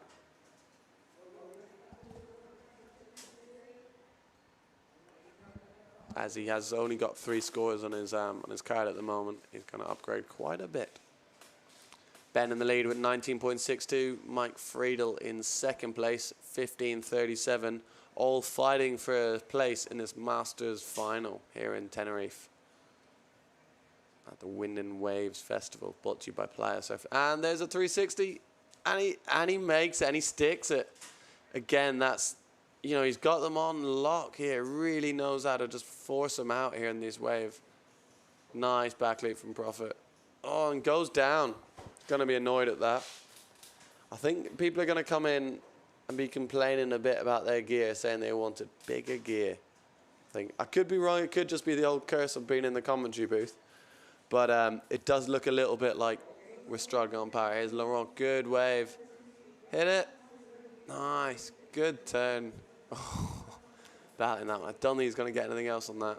But it's good one turn. That's going to replace a 2.5, I believe. Or a 2.12. So he's got 2 decent jumps, but now he just needs the waves. 4 minutes. That's not going to be the biggest of wave score. So I still kind of think he's going to need 2 waves, which is going to be tricky in this remaining 4 minutes. Thank you everyone at home for tuning in to us here in Tenerife. Yeah, no, we've had a hell of a couple of days, haven't we? Plenty of wind, waves, it's all really come together. And as I was saying, the stream doesn't do it justice on how windy it is. You know, it makes it look nice and easy. But it is windy. I'm like 83 kilos. I was fully stacked on my 3.7, full gas on that. So it is windy. And yeah, it's been a great event. It's interesting this year. I was thinking it's funny. It's almost like Pozo and Tenerife have swapped on their roles. Usually Tenerife is the full or Pozo is the full power windy one, and that here is often a little bit lighter. But this year it's swapped. So Jochen goes into the lead. Look at that, 8.25 on that 360. I'm not sure if he got anything else on that, but it was a beautiful 360, big wave. So they're really rewarding. And again, he's got that, what I would call a proper wave 360. It's not so much like a flip around. It's proper section. Prophet with a good turn. He's going to go backside. Let's see, backside turn, nice. And front side, that's a good wave for Ben. I really like that, the backside to front side, roll. Really nice. Jochen can improve. What can he get? He can improve on the forward. Yeah, Jochen's put himself in a good position here. And then Ben in second. I think Ben will improve. Oh, there you go. 7.38 on that last wave. So big wave score is dropping for first and second place at the moment. Jochen and Ben. Oh, okay, that's quite a... Oh, no, sorry. Correct me, I'm wrong. The 7.38 he already had, and he's just dropped a 6.25. So again, giving himself a good bit of distance. Wee, little rocket. Giving himself a good bit of distance between third and fourth place. So are Jochen and Ben running away with this to the finals?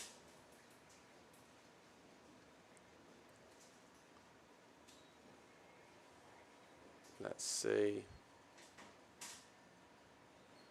And after this final, we're going to have the final of the Pro Junior girls. So they've been running 3 heats. They did 1 already the other day, and they're running 2 today. But we'll come to that when we get there, because we've got 90 seconds left. And who needs what? So Mike Fredo, he can improve on, in my opinion, he can improve on that push loop, the 247. He can improve on that, and maybe the wave. You know, he's got a bunch of 2.4s. He could get a higher wave score in there, and then he's really looking into it. And Laurent, what does he need? He needs to improve his wave scores. He needs good waves. I think, he's a fan of wave sailing. That's his niche of it, I think. So he really wants some good waves. If he could buy one of those 360 waves of Jochen, I'm sure he would. Okay, it does look like it's dropping off a little bit.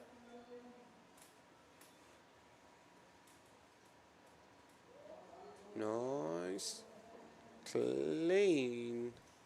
Again, same thing. Similar as the last back loop, I think it may be a little bit smaller. Similar landing that he had there. So we're down to the last 30 seconds. So how are we going to see any improvement? So Mike Friedel can improve in that push loop, I believe. And Laurent can improve. He needs to improve the forward. Again, a 3-point forward. He can do that. Oh, no, they're not going to get the ramp here, I don't think. I think it's looking good for Jochen and Ben. Oh, here we go. Okay, it's a forward. Does Mike Fredo improve? So he's got the back loop of a 5.9. Does he improve a 2.47? I think he probably will improve a 2.47, but I don't think it's going to be enough to catch up Ben. So we'll close the gap a little bit, but I don't think it's going to be enough. So we're just going to wait on some scores, and we will see where we end up on that. Let me load this up. So at the moment, Ben Profit and Jochen. So there you go. Mike Friedel does improve with a 3.05 forward, but that is not enough. So advancing to the finals, Jochen Stolz and Ben Profit. And now we're going to head to an advert break, and then we will be back with the final heat of the pro ladies, the pro women, or pro juniors.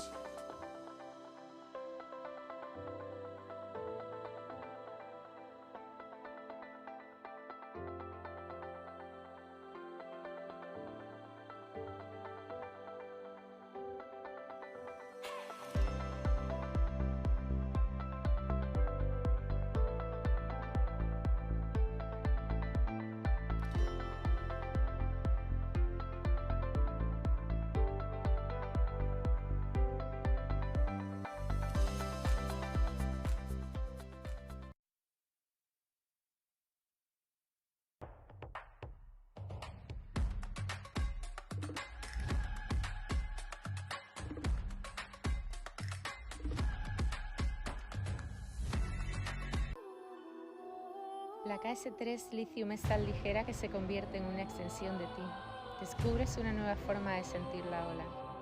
Y ahí es cuando nace tu surfing más creativo.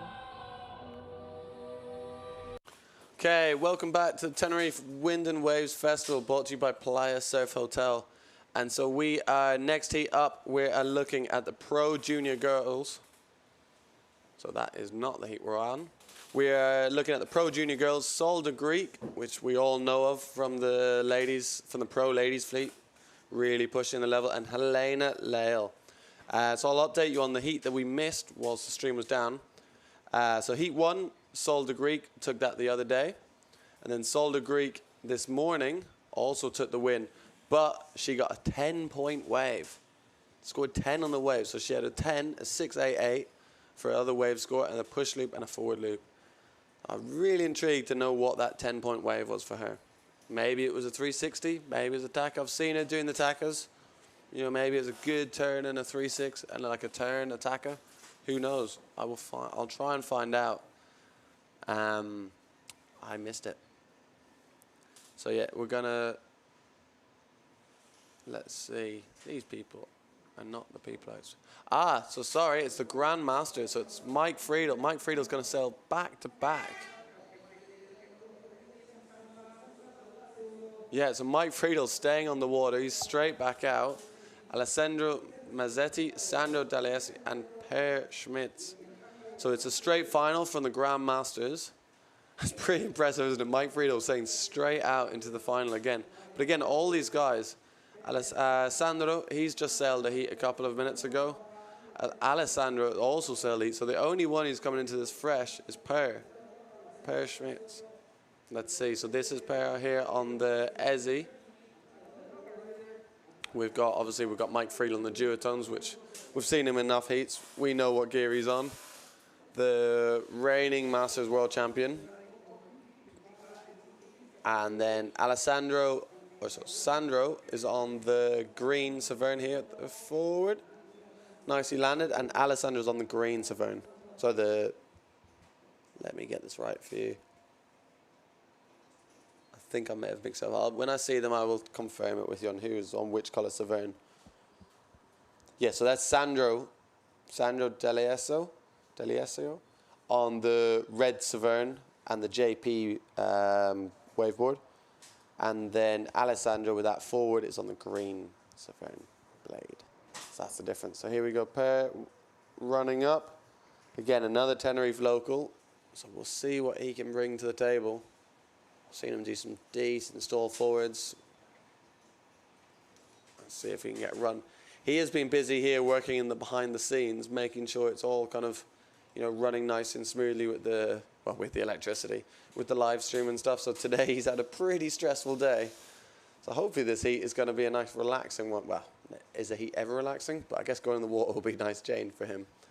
So Alessandro with a 3.08 on that forward. I'm impressed. Mike Friedel, back-to-back heats. That is not easy. Anyone who sailed the heat knows that that 15-minute heat will equate to maybe, I think, an hour's sailing. It's really tiring. So he's gone back and yet to drop a score. We're just waiting. Let's see the action. And I think we are still scoring. I'm just going to check. We should still be scoring 2 waves, 2 jumps. Yeah, still running on that. Here we go. It's going to be a back loop ramp, surely. Nice and clean. Well landed. Mike Friedel on this wave. So he's got 1 turn. That's the second. He'll cut back. See if anything can come. If he's going to get a proper end section. I don't think so. I think he's going to jibe out this one. So yeah, 4.85 for that back loop from Per. That was a good back loop. Yeah, nice and clean. Mike Friedel scoring 2.62 on that. Again, I don't think that's really going to be a keeper in his heats as the day goes on.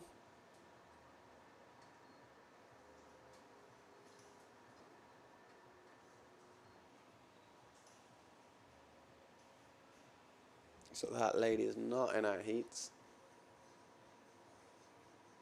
So let's try and keep it on her. Not on her, on someone else. Let's keep it on the Grandmasters. Okay, we got Alessandro here. Lining up for this ramp. Backy. Oi. No, nosedive. Not going to count for him, that one.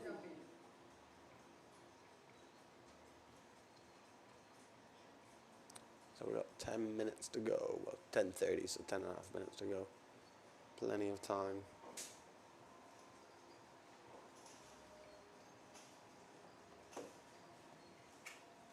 Here's Sandro lining up. So Sandro needs 2 waves. Or sorry, 2 jumps. You know, he's got a 3.5 and a 3. I think you want to improve on both of them. So kind of sailing a 10-minute heat in that sense. Nice bottom turn. Can he get it? No. Mike Frito just missing that section. Stall forward. Nice. Putting a good heat together, pair. Maybe the rest as well. I say rest. He's been stressed. He's been running around trying to make the live stream work. But maybe the fact he hasn't been sailing all day is going to help him here, because he's going to add a good forward score to that 485 back loop he's already got. And then he can just work on the waves, I think. Nice bottom turn. Oh, a good turn from Sandro. Putting those Sultan fins to work. A little shout out to Sultan fins. A lot of people using them around here at the moment. Yeah, they're working well on the boards.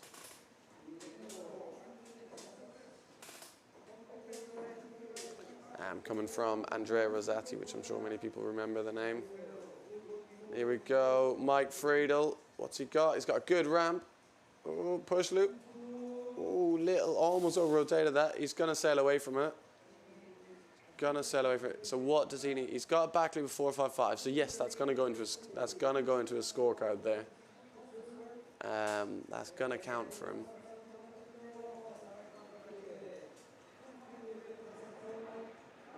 There you go, Mike Friedel. 175 for the push loop. Again, not a big score, but you know, at the end of the heat, 175 might be that little difference. If he doesn't, I think he'll want to improve on it. But you know, he might not get the chance and then keep it. So it's better than a 0.5 for sure. Nice turn by pair. Oh, let's see. Can he get? No, I was hoping he'd get a closeout section there, but didn't quite give it to him. So you know, he got that 362 for that forward loop. So currently in first place, we're looking at Sandro. Nice turn. Nice turn by Mike Friedel. There you go, that wave score of pair coming in at 288. Jumps them up to first place. The all Spanish heat here. Well, half Spanish, half Italian Spanish. Anyway, back in the day we used to have the Spurman for him. Mike Friedel into the lead on 14.12 points. That back loop's going a 455. That's doing a lot of heavy lifting on this score. 312 on the wave, 395 on the other push loop, and a 25. So we've got just over 6.5 minutes to go.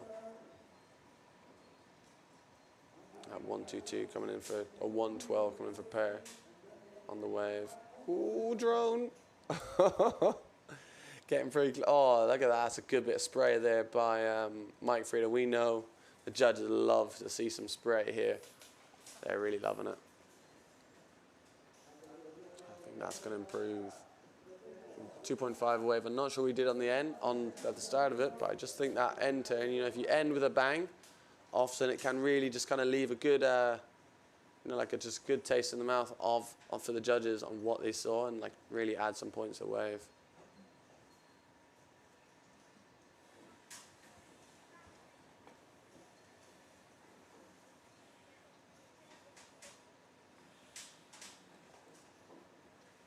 Here we go.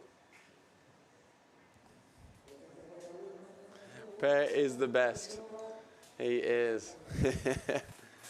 Just hearing some commentary from the boys behind the team, and they're supporting for him. So yes, what is he? He's into second place, 12.47. 2 decent jumps. He just needs to work on some wave scores, and as he is out the back. And yeah, let's see what he can bring. So we've got Mike Friedel in the lead. 5 minutes to go. So who needs what? Alessandro here on our screens, he needs a second jump and a wave. Well, yeah, he needs a second jump and a wave. So the second jump can be an easy improvement because he's only got 0.5. Sandro in third place needs a forward loop. We've seen him do the stall forwards. He's got them in the bag, just needs the ramp, and then, you know, he's really going to jump up because he's got that 422 back loop. That's a pretty decent score. And then it's about on the waves, which would bring him to, well, it would only bring him to second. So, and then Mike has got, what? There you go. We just spoke about that he needs the back loop, and there he's got it. So it'll be interesting to see. So he's going to jump up a bit with that score. And now he's going to need one more wave ride, and then it's getting interesting. Well, it is interesting already, but then it's getting close.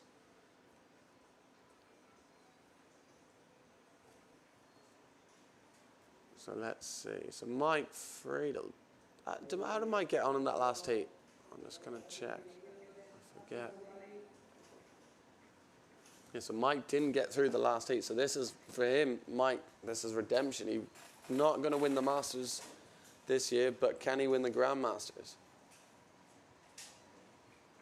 Let's see. He is currently in a position to do so. So we're just waiting for waves. Here is pair, waiting for waves.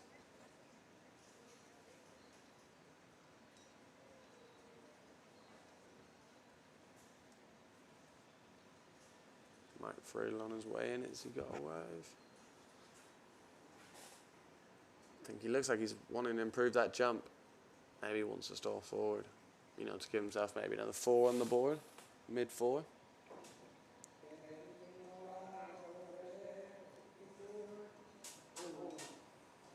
Counting down to the last 3 minutes. Again, these heats, they're long, which is good. It gives the sailors plenty of time. You know, you're not having to rush too much. You know, you can mess up the first few runs. There you go. Good back loop. Good back loop. But he's got a 4.55. That is going to, I think, that will improve his 4.55. If he wants to improve something, he can improve the push loop as well. As in maybe a good stall forward. Has he got ramp? Can he do the 2-in-1? He can. Nice. 3.95 is a score that needs to beat for the earlier push loop. I think he's going to improve both of his jumps. So we'll see it as the scores come in. I think he's going to improve both, which is it's a good run, isn't it? 1 run, 2 jumps in. It's the type of run that a lot of people at home would be wishing for.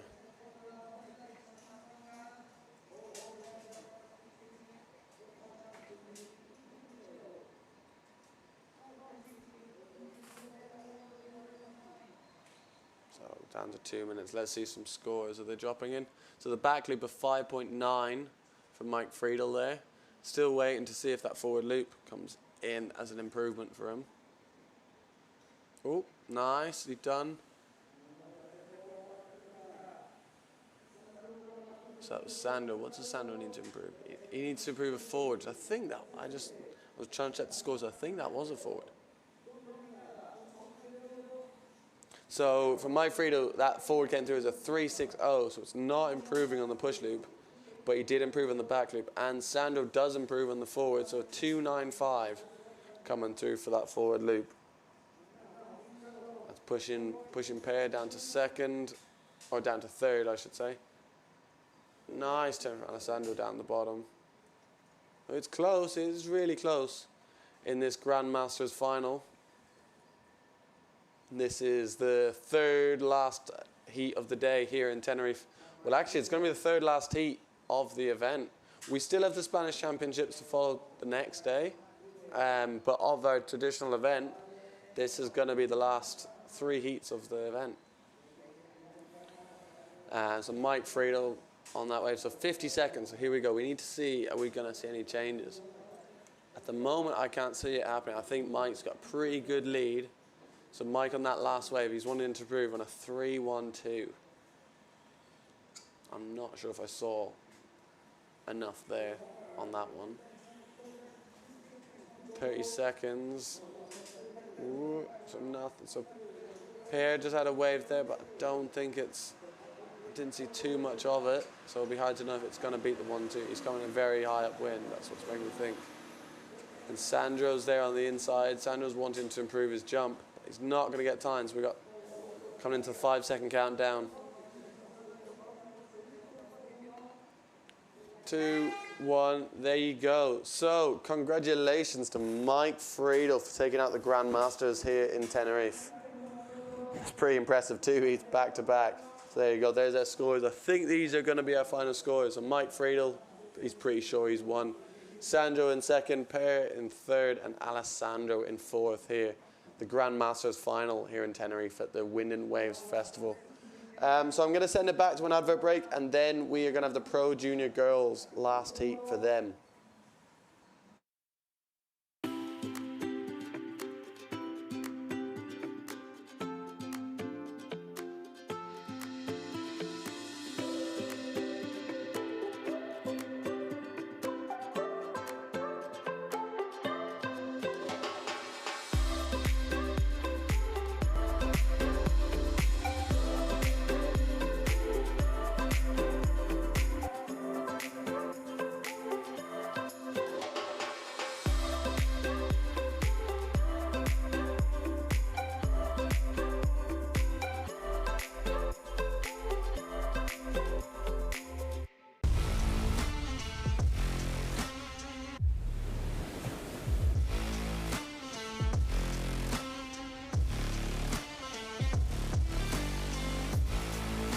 wins out.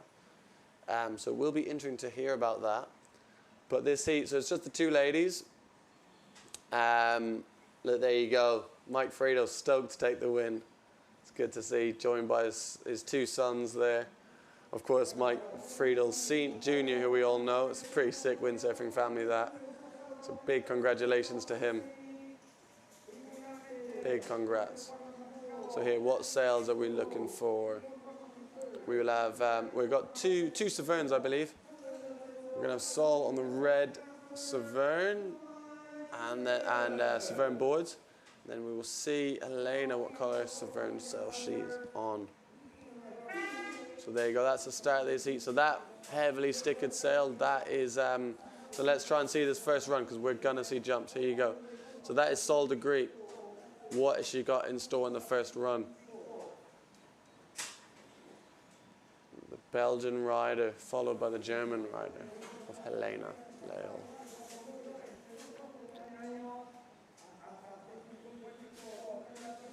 So that was just a crash there, so that's not going to count into her scoring. She's going to want more. There you go, that's Helena there, just on the inside. Maybe struggling to get off the beach, or maybe a little bit late to this heat, we're not too sure. But you can see, look at all that white water in the inside. So to her right now is where you've got Godzilla. That's not where you want to end up. Yeah, you do not want to be ending up on Godzilla just down there. As that looks there, she'll be clear of it by that stage. And here we go. See if she can get a jump, take the lead of this heat. So Sol has taken the two of these heats, so it'd be really cool to see if Helena can battle her to a win. Okay, we're going to have a gear change here. Do you think she's changing up? Is that a 4-4? Wow. Maybe she's changing down. I do know Sol de Griet does like to sail big sails. She's changing. Yeah, it's interesting here. She does like to sail big sails. She sails very powered up. Generally, big sail, small boards. Interesting combo. Like often I've seen her sailing bigger sails than me on the water. I'm like, damn. Yeah, impressive. But so it being a 4-4 there, that is, unless it's dropped off loads since I was out there, that is a big sail. We shall see. So there's not too much action going on right now. Helena's underwater, just recovering her gear. So as I was saying, so Sol has taken out the win in both of the last two heats in this. So it would be really cool to see Helena give it a crack and see if she can, if she can match it, bring it to 2-1. So I believe it's going to be Sol who's going to take the win on the overall, having 2 out of 3 at the moment. But it'd be cool to see if Helena can put it to the sword and give her a bit of competition on it. We've got Fun Sport, Ross Niger just tuning in, just sending me a message.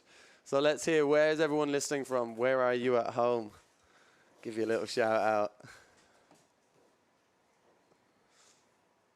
I'm not going to do all shout outs, but it's interesting. Let's see where you're from, where you're tuning in from to hear us, here in Tenerife. So here we go, Sol de Griet. Be interesting, as she changed down, does look like it's a little bit smaller, that.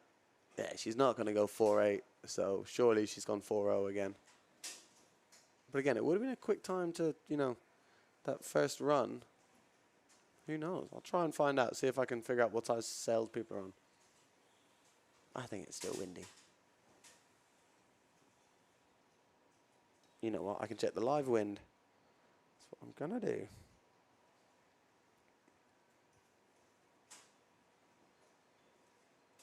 So only a 3-point forward on the board for Sol. It's still windy. It's saying this is a hell of a gust. 30 knots gusting 40 is what we have here at the moment. To put that into context, that's what it's been pretty much all day. Maybe a little bit earlier. It was like more like 35 gusting 45, that type of range. So it's still, we've still got plenty of wind here. So it's interesting to see. I think she must have gone down to 4-0. She's not going to go 4-8 in this. So Sol with a 3-point forward on the board here. I want to see her get another 10.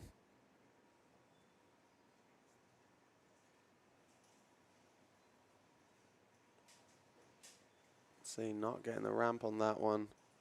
Not quite coming through. Helena there on the outside. Is she going to get a wave?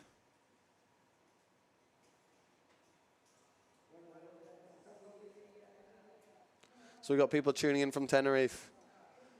If you're at Tenerife, how can you not down at the event? We've got a great event site here. We've got everyone down. It's such a spectacle to see in person. You know what you see on the live stream, and then when you see it in person, it really is that next level above. You know, the height of these jumps are even bigger.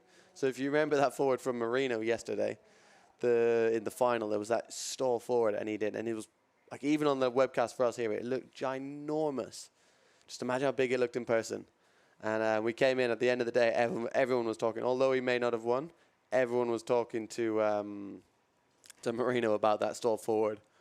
And Phil Horrocks was asking him, do you not get scared up there, all that high up there? And he goes, no, I just have to pull. Pretty impressive. Yeah, it would be interesting to know how high he is. And so here we go. Sol, what can she do? Hopefully we get a ramp here.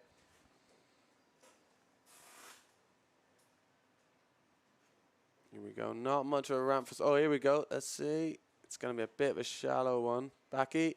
Oh, push loop. Sweet. Yeah, that's good. You can see on those slightly shallow ramps, sometimes you can throw that push loop around. It's just what she did there. Excellent. Someone at home saying maybe she got the smaller cell to see if she can go for the double. It would be great. I think Prophet and I were speaking about it yesterday, saying like, have we seen a ladies double in competition? I don't think to this day, I don't think we have, or like landed a clean one. So it'd be really cool as Sol's pushing through that pro ladies fleet, you know, for her to get that double. If she could get that double down, that would be massive. You know, so we already see like her wave scores. She's got some really solid wave riding and like, you know, just like power in the front side turn. Imagine she could put a double together on that. She'd be really dangerous. And as we saw in the last heat, she already got 10 in the last heat.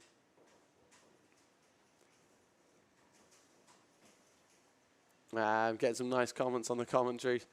I'm glad people are putting up with listening to me and not putting it on mic, so thank you very much.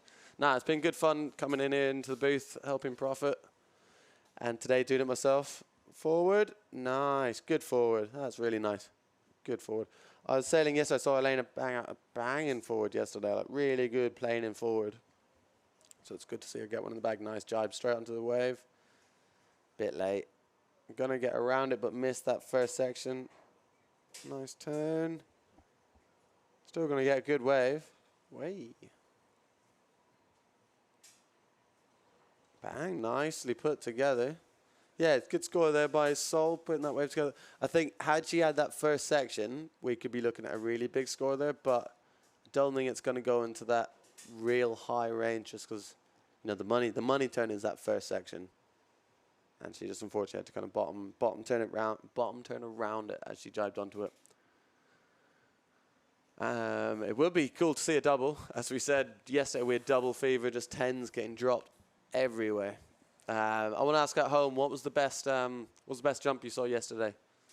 What do you reckon? Because we had 10s everywhere, but what was the favourite one? I think for me, I think it was Prophet. He's not paying me to say that. It was Mark. That push forward down the bunker was incredible. Yeah, and I think that's gonna, you know, the jumping you saw, like today, the free session we had, a lot of people were pushing the sailing, really, really good. I saw Lena up, here we go, wave for Helena. Nice turn, good turn. Yeah, nice one. She can get another one. Kind of reforms.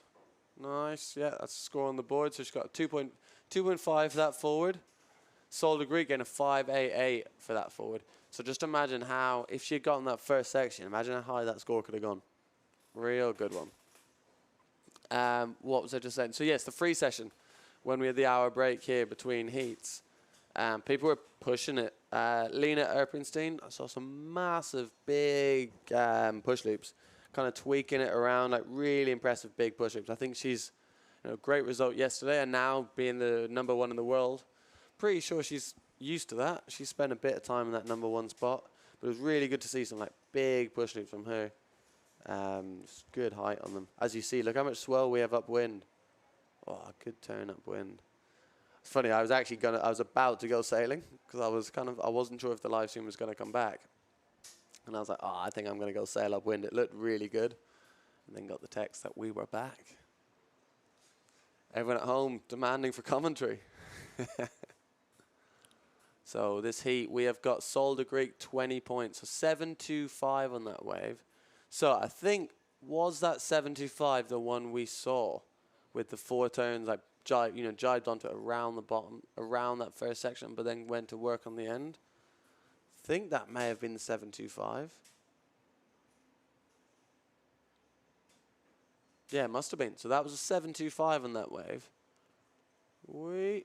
Oh, excellent. Really nice stall forward from Sol. So that's going to definitely improve that 3-point wave, or 3-point forward by quite a bit. That was good. Real good technique. Yeah, 7.25 on that wave. It's a big score. It's a big score. Personally, I would have liked to have seen, like the really high scores coming from that, like hitting that first section. And again, we know very well that Sol can do that. She can crack the first section and then do those turns. Maybe that's what that 10 was from earlier. Marino went into orbit. Marino makes my heart race. Yes, he absolutely went sky high. That's honestly, I think, the biggest stall double that possibly I've ever seen. And also, same goes to that one from Miguel. Humongous double down the bunker yesterday. So 21 points. So that stall forward for Sol coming in at 3.85. Interesting is that a bit harsh? Let me just double check that on the scores. Here we go, another run. 3 minutes and 40 seconds to go. Sol de Greek on 21.03, so solid heat. Helena not quite coming together. She's got 5.25, so she's got a 2.75 wave and a 2.5 forward. She's just looking to build on that, see if she can get another good wave. Sol, speaking of which, Sol is on one. Here we go, here's a nice section. Nope, just pulled out of it. Forward loop, 3.85 that stall forward. Could just be the drone angle, but I thought that was quite a lot better than her first forward, which scored a 3. Again, I'm sure Sol's loving just the opportunity to have, heat after heat after heat at, at such a young age still. Because that's the thing, just sailing all these heats, you just want to get, the more time on the board and the more heats you sail, the more comfort you get. Because anyone who sailed the heat knows you jump in the heat and it's really difficult to not get stressed. Here we go, Elena on a wave. Deciding not to go for it on the front side. So, what she got? Bottom turn. Nice. Nice off the top. And again. Nice turn. She's going to get one more in this for sure, I think, and just close it off. Bam. Easy. So, yes, Sol de Greek, 16 years old still. And, she has sailed in the last maybe year or two. She must have sailed so many heats, which is amazing. That's the confidence you're going to get from that. Just become more relaxed. The more time you spend in heats, it gets easier and easier. Whereas if you don't really do too many, every time you get in there, it's the heart rate goes up, becomes stressed, and then it's difficult. You might not land the move that you're landing all the time. So it is good to just see these younger sailors throughout all the fleets, the juniors, the pro juniors, all these fleets, just really getting the opportunity to sail a lot of heats. I think it helps a lot.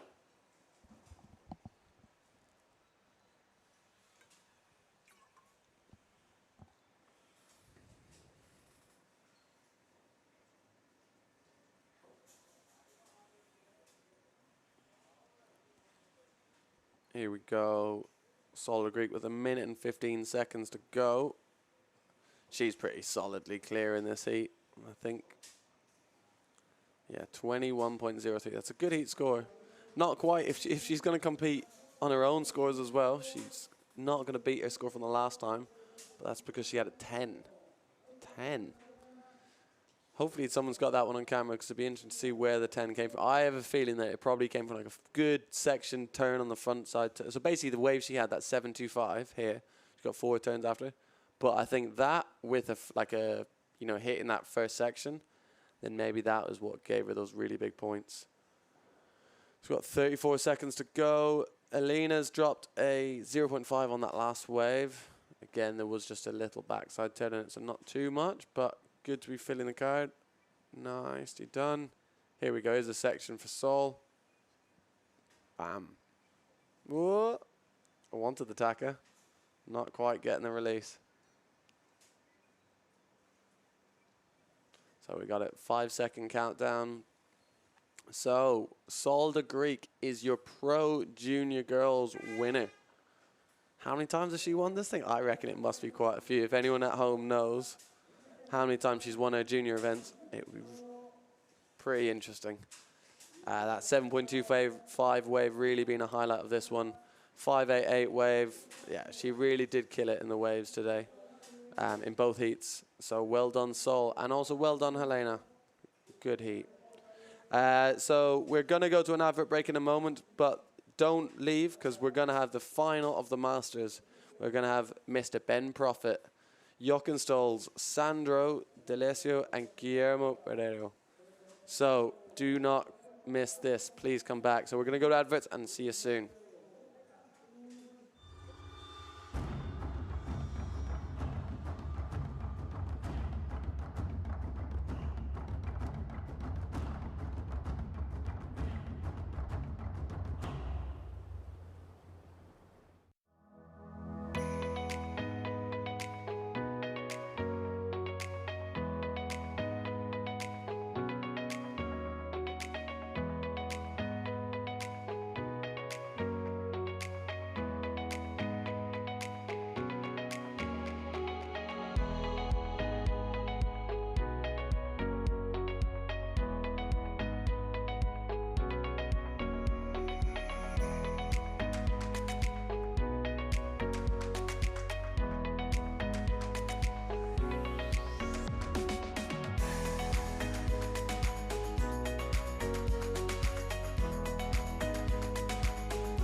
Okay, welcome back to the Tenerife Wind and Waves Festival, brought to you by Playa Surf. So this is the final heat of the day, and also the final heat of the event for us. We do have the Spanish Championships coming up, but on the WWT side of things, this is the final heat of the day, of the event, sorry. And it's the Masters final. So we've got Sandro, Jochen Stolz, Guillermo Malgreo, and Ben Profit. So in the YouTube comments, please let me know, who do you think is going to win? I think we're going to know Profit's going to have the most fanboys out there. But you've seen the sailing from Sandro really ripping on his way up it, and that the wave 360s of Jochen. I think we're going to see more wave 360s. Maybe Ben's going to need to go to the 360. So Ben's looked, he's looked really good up until this. And it's interesting not having Mike Friedel here because, he's been in a lot of these heats. So is that probably it? Yeah, it is an upset. So it'd be interesting to know what the people at home are thinking, who they think is going to win this heat. Seeing Ben for the win. So gear we've got. Don't think that Goya is one of our sailors. So here we go. Jochen Stolz doesn't get the ramp on his first run. Forward. Landed. That must be Guillermo on the Goya. Yes, it is. And Ben. Oh, nice. Really bringing out. He saved that for the final, hasn't he? He has saved that one for the final. We haven't seen it yet. A good stall forward for Ben. I reckon that boy knows how to do doubles, so let's see it. I want to see Ben do a double. It's probably been a while since he's done one. He can do them. So that was so to break it down, who we got in the seat. So Sandro there on the red Severn. This is Jochen Stolz. We've got Guillermo on the blue Goya there on the inside, and Ben Profit on that multicolour simmer, which might look familiar. It is Marc Pierre's simmer.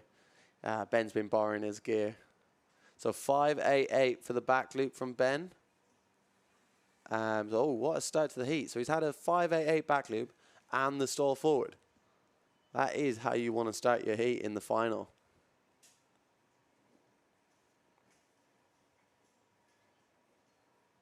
Yeah, it was a nice forward that. So there you go. That's I didn't think he had got a back loop. So it's a 588 forward, not a 588 back loop.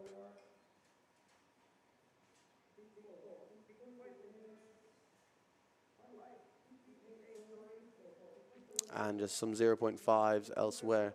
So Jochen, he must have crashed that for that forward to get a 0.5, didn't land it properly. Ben, what's he got? Push loop, tweak push loop. Wait, he hasn't shown any of this on the warm up on the road to the final. He's been saving it in the bag. He's really putting it out.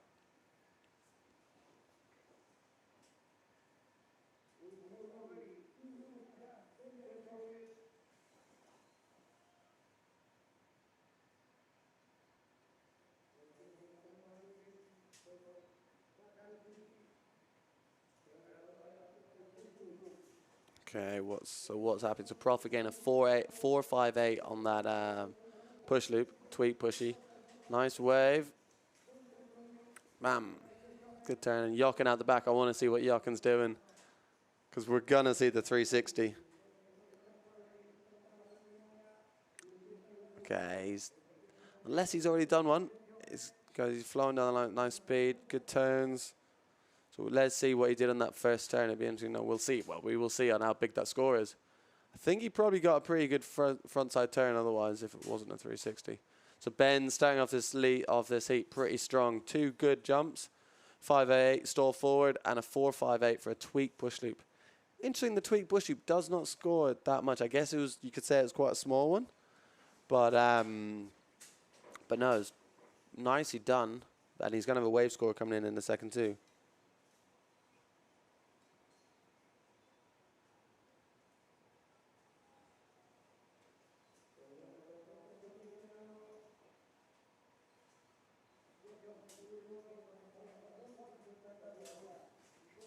So that wave coming in for Ben, 3.62. Jochen getting a 4.5 on that wave. Be interesting to know, hopefully when Ben finishes this heat, he'll come in here and give us a couple of words. That would be pretty good. So as I said, this is the final heat of the day here at the Tenerife Wind and Waves World Cup. Here we go, Ben, good bottom turn. He's got a nice style on that bottom turn, hasn't he? What? Not much of a section, but good turn. Yeah, just milking it. Guillermo on a good wave. So Guillermo's got a back loop, 4.12 for his scoring back loop.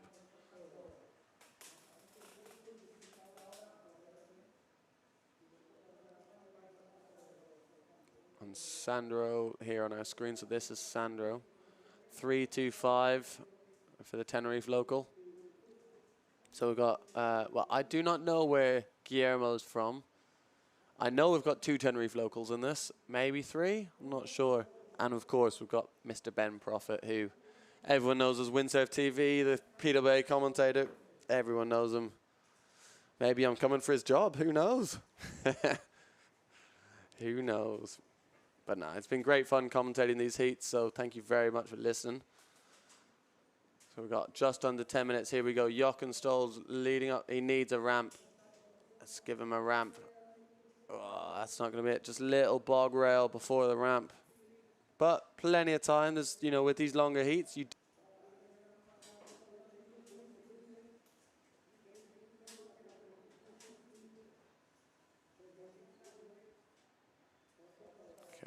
Okay, 9 minutes to go. Ben's sitting on top. It looks like a lot of the comments are wanting Ben to win. It's no surprise. He's got a lot of the internet on his side, hasn't he? But there's some people who definitely want to change that. The 3 guys below him at the moment, they can do it.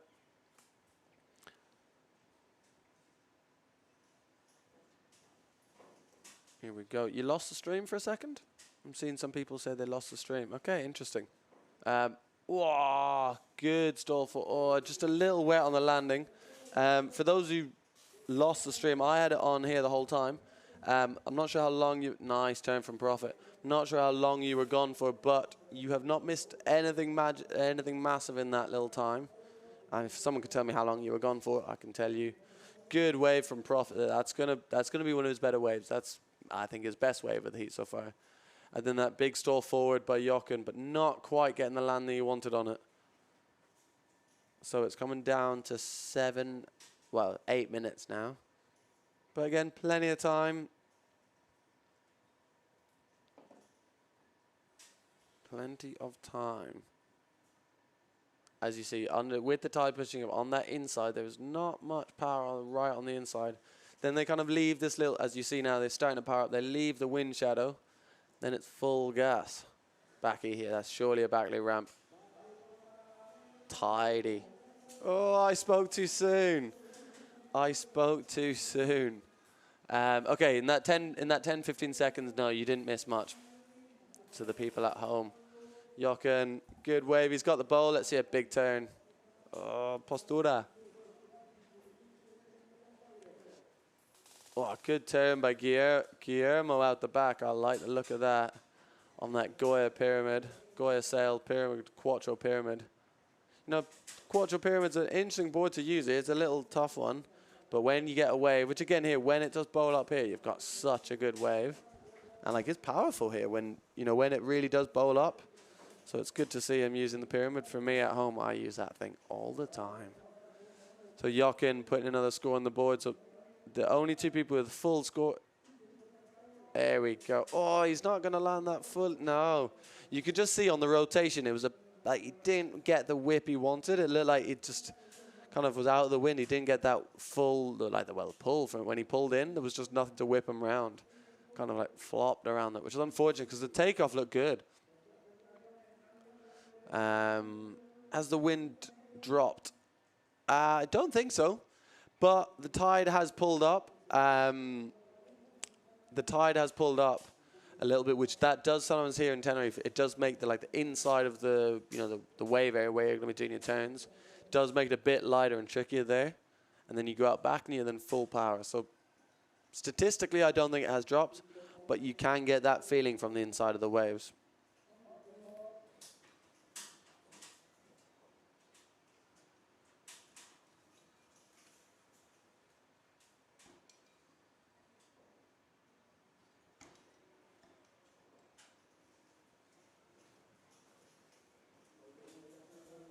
Okay, Ben, bam, that's sick. That's a good turn. Really good wave and good turn. And again, oh, well, we just about saw that, but that was a really nice turn.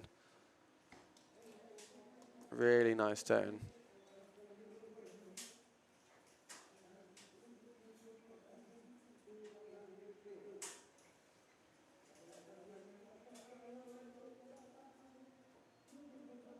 Okay, let's see. What's that going to score for Prophet? That's a 4.62 that he's got to replace. He's going to replace that easy. That's going to be his best wave.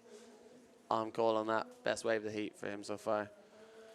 Jochen, 5.5 back loop, forward 3.85, and one wave of 4.88. He's not going to count that wave of 1.5, so he's going to want to replace that. Who needs what? Guillermo, he's got a 4.12 back loop and 2 waves, so he's missing his second jump. So that can bring his score up. He's got a 2 and a 3 on the wave. Again, he wants to. You want bigger scores than that if you're going to win this final. Sandro, 3.25 and a 2.5. Oh, nice turn. But, oh, is he going to make it? No, he's not. And a 0.5 back loop. So this has not been the heat for Sandro so far. He's struggling a little bit to get those scores on the board, which he's done very good, like consistently getting here into the final. He's sailed really well. It's not quite coming together in this heat. But who it is coming together for is Ben. He's sailing a good, strong heat. Again, he's not home and hosed, but he's looking pretty good with 4 minutes to go. 21.03 for Ben. Once this heat's over, we are going to try and get Ben into the booth, to get some words on how the heat went and if he's won or not. Ben was just doing a bomb on a good wave there. I think that's going to be a 360. That's going to be a 360. Bit wet coming out of it, but I'm just from the way he bottom turned, I think. Nice turn. Let's see a claim. Come on, Ben. Hey, is that a little head wobble? I think that was a head nod from Ben. Just judging by the way he was bottom turning there, like how tight the bottom turn was, I'm pretty sure that was a 360. Nice forward from Guillermo. Yeah, I want to know. Well, we're going to see it in the scores. 9.62 for Ben Prophet.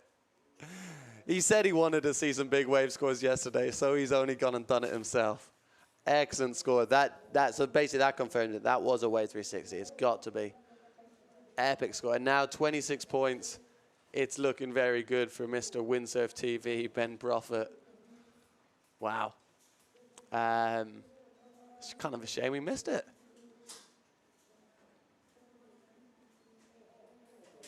Yeah, that was epic. He's going to be stoked on that. Especially he's been building up to this final. You know, it's like on the heats day, he wasn't like smashing it out. He's saying very good heats, but like the things like the tweak, pushy, we weren't, and the big stall forwards, we weren't quite seeing that. And then that wave 360, he has kept that to the last minute. 9.62. That's possible. Well, we've seen a 10 from Sol, but then behind that, that might be the second biggest wave score of the whole event, if I'm not wrong. Maybe Mark got a 9.8, I think. But it would, yeah, it'd be really interesting to see on the over. Nice turn from Guillermo. So, can anyone catch Ben is the big question. So what can Ben improve on? He can improve on his second wave and a push loop, I think. It's a decent score on the push loop, the 5.8, but maybe a good floaty backy, 1 foot backy. But that wave is solid. Jochen into second place, 15.73 score. Guillermo back loop, that's a ramp. Stick it. Oh, unlucky. That's unfortunate. It's coming down to 1 minute and 15 seconds. It's looking good for Prophet. Sandro, again, as we said, it's not quite going his way on this one. He's got a big turn from Ben. And Jochen out the back. Let's try to keep the two of them. Oh, Ben. 4-0 for Ben. That's interesting. Nice turns. Really nicely surfed. He's going to be frothing on this, I think. And we missed that wave from Jochen, so it'll be interesting to know. We will see it in the scores as to what he's done. So with 45 seconds left, I think it's looking, again, I'm not going to call it. I don't want to be that guy who says someone's won and then they haven't won, but it's looking quite good for Ben. Let's see what's happening.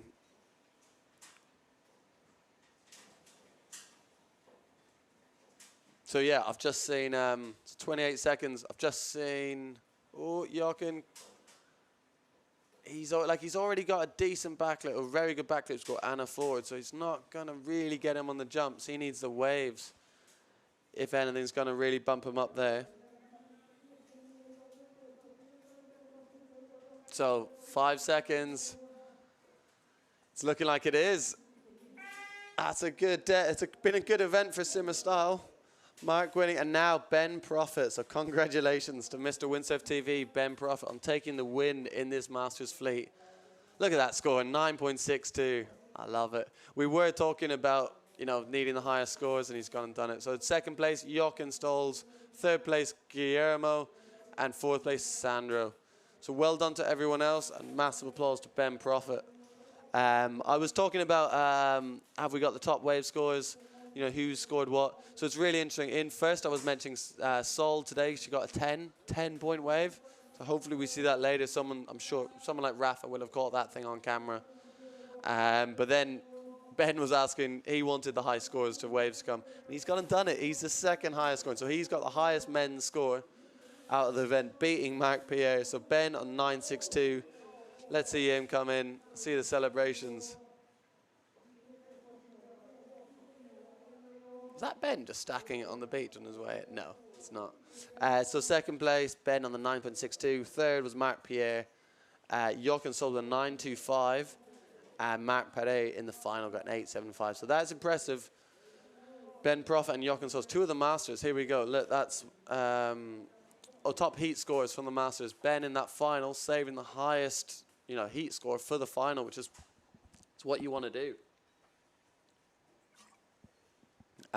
With that third one, you see he's in third place, 23.35. So he really did save his best for last, which is how you've got to do it for this stuff.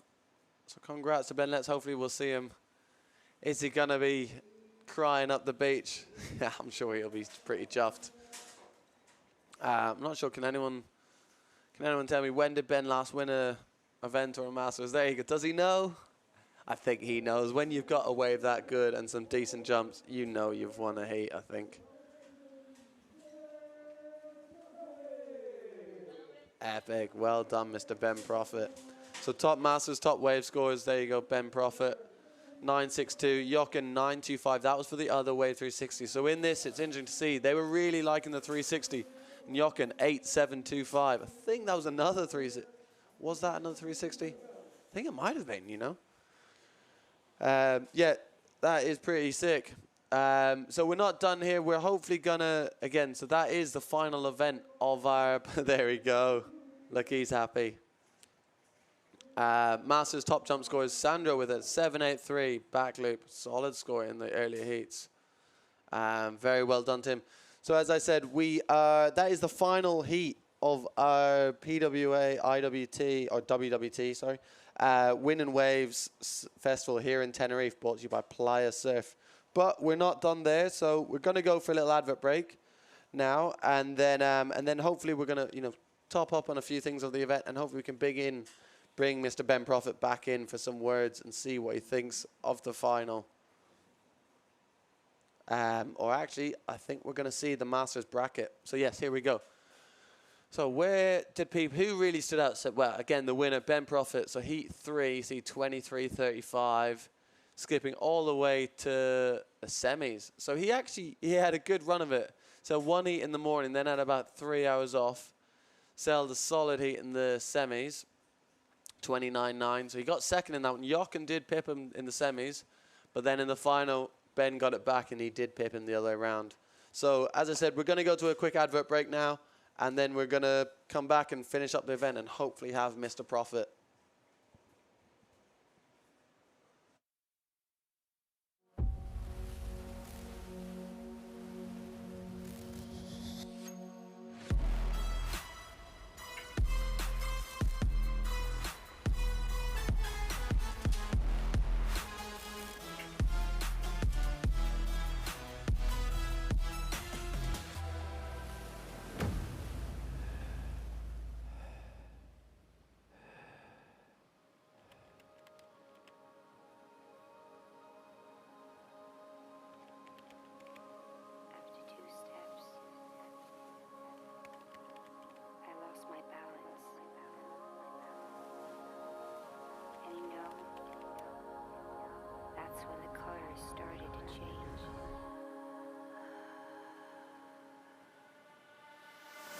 Good morning, Danny.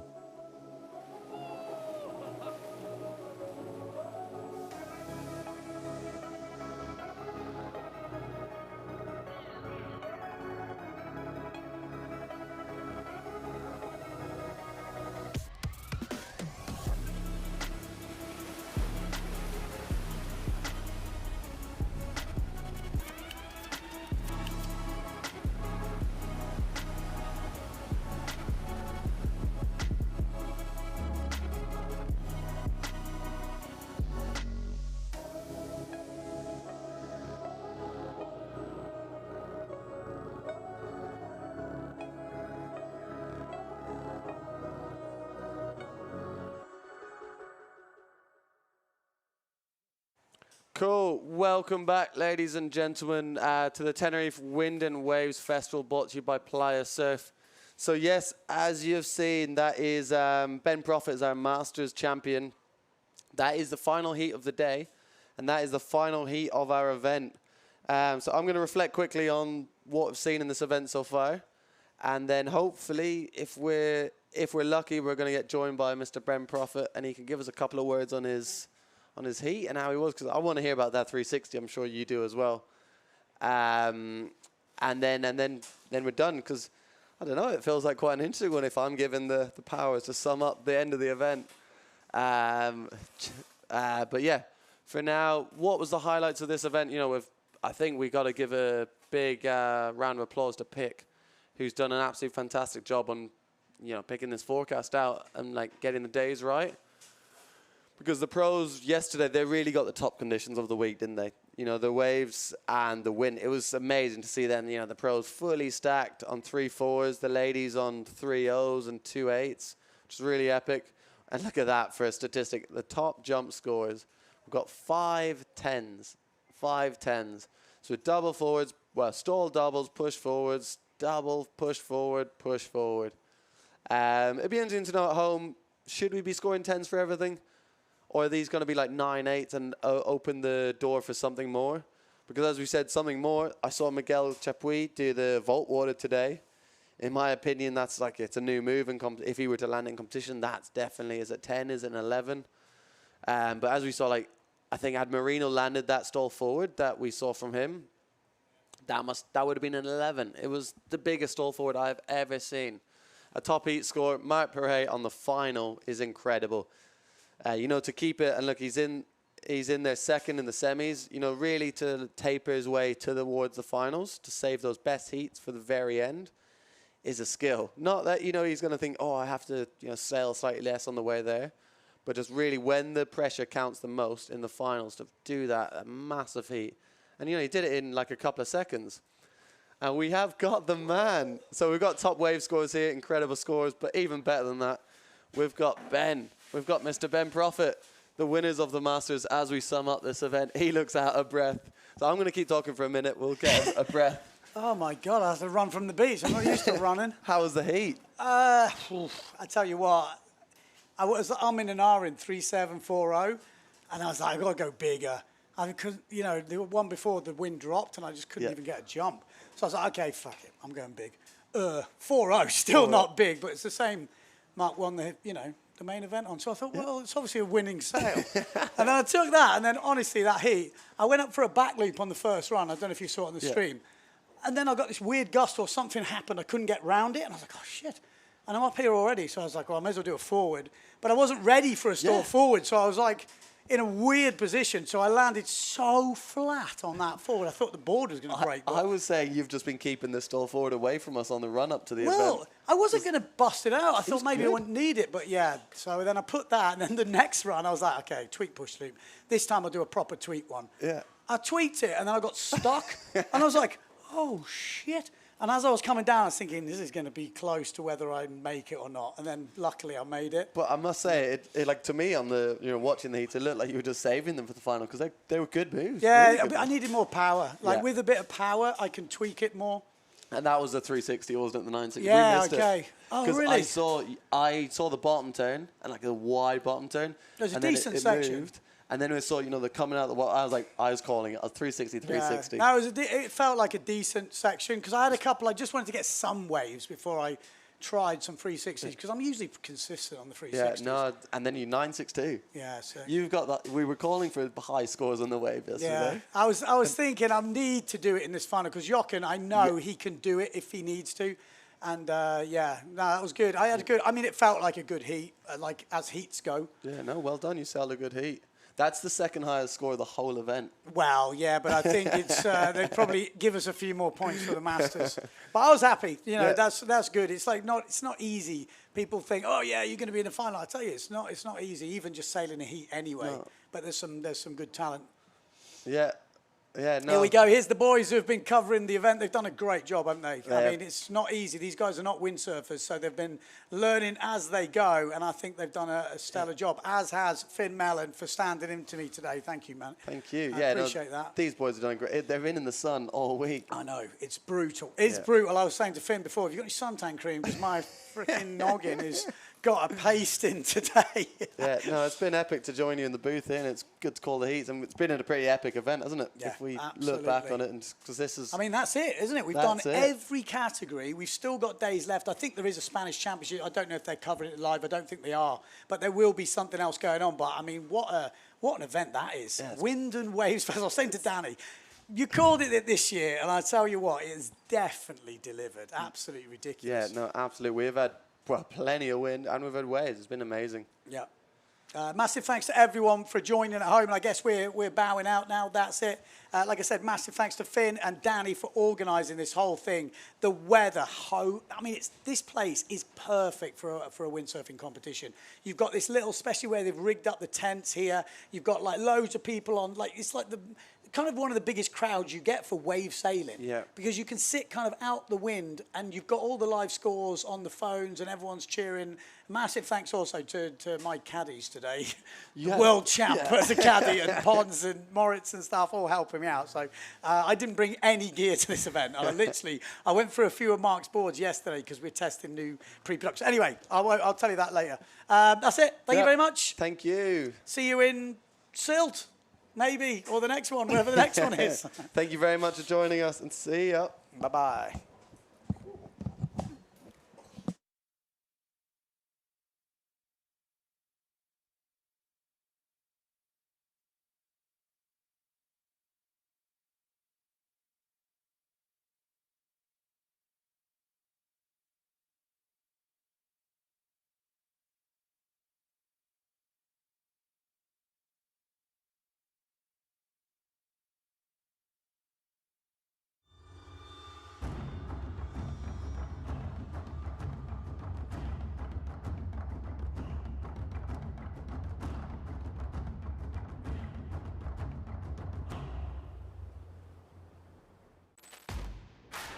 Vuelve el Wind and Wave Festival al Médano, Tenerife. Del 31 de julio al 9 de agosto, el windsurf más espectacular vuelve a Tenerife. Campeonato de España, Windfoil Challenger, con música, gastronomía y actividades. Nos vemos en la carpa.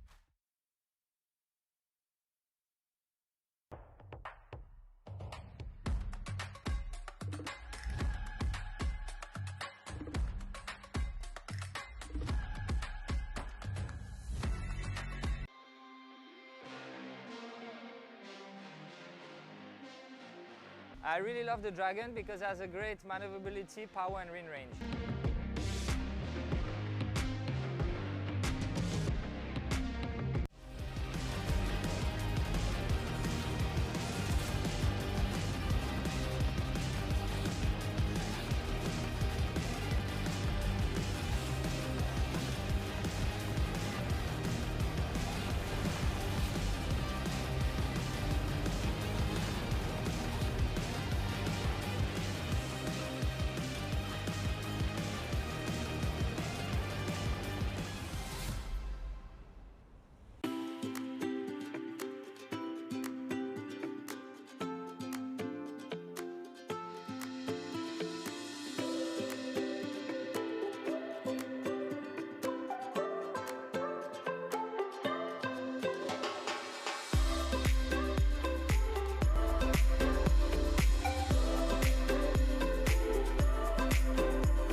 La KS3 Lithium es tan ligera que se convierte en una extensión de ti. Descubres una nueva forma de sentir la ola. Y ahí es cuando nace tu surfing más creativo.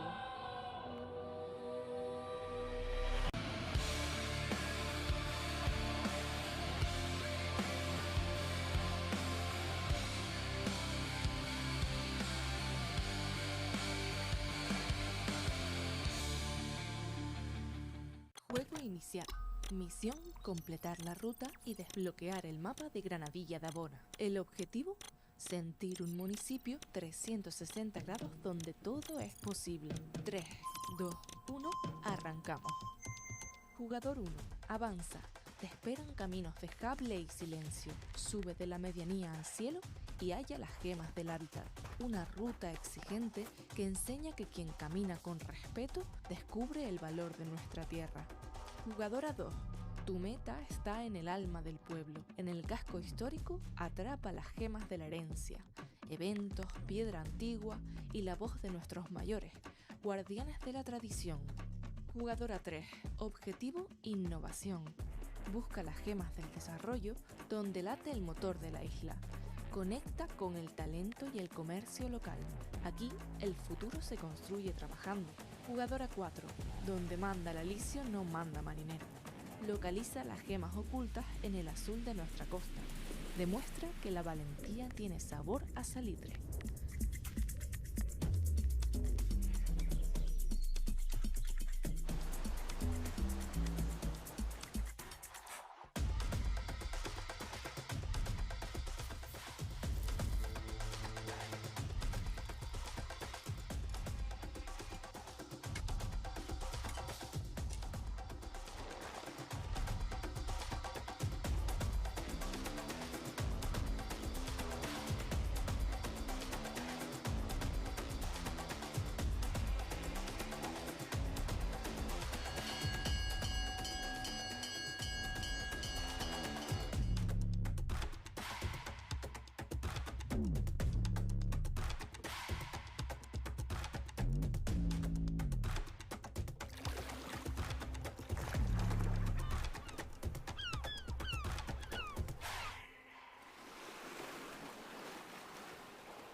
Misiones cumplidas. Todas las gemas han sido localizadas. Gente, naturaleza, cultura y mar. El mapa se ha desvelado. Un tesoro que se cuida, que se vive y se comparte. Descubre Granadilla de Abona. Un municipio 360 grados. ¿Listos para la siguiente partida?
Are you a windsurfing school, instructor, or club?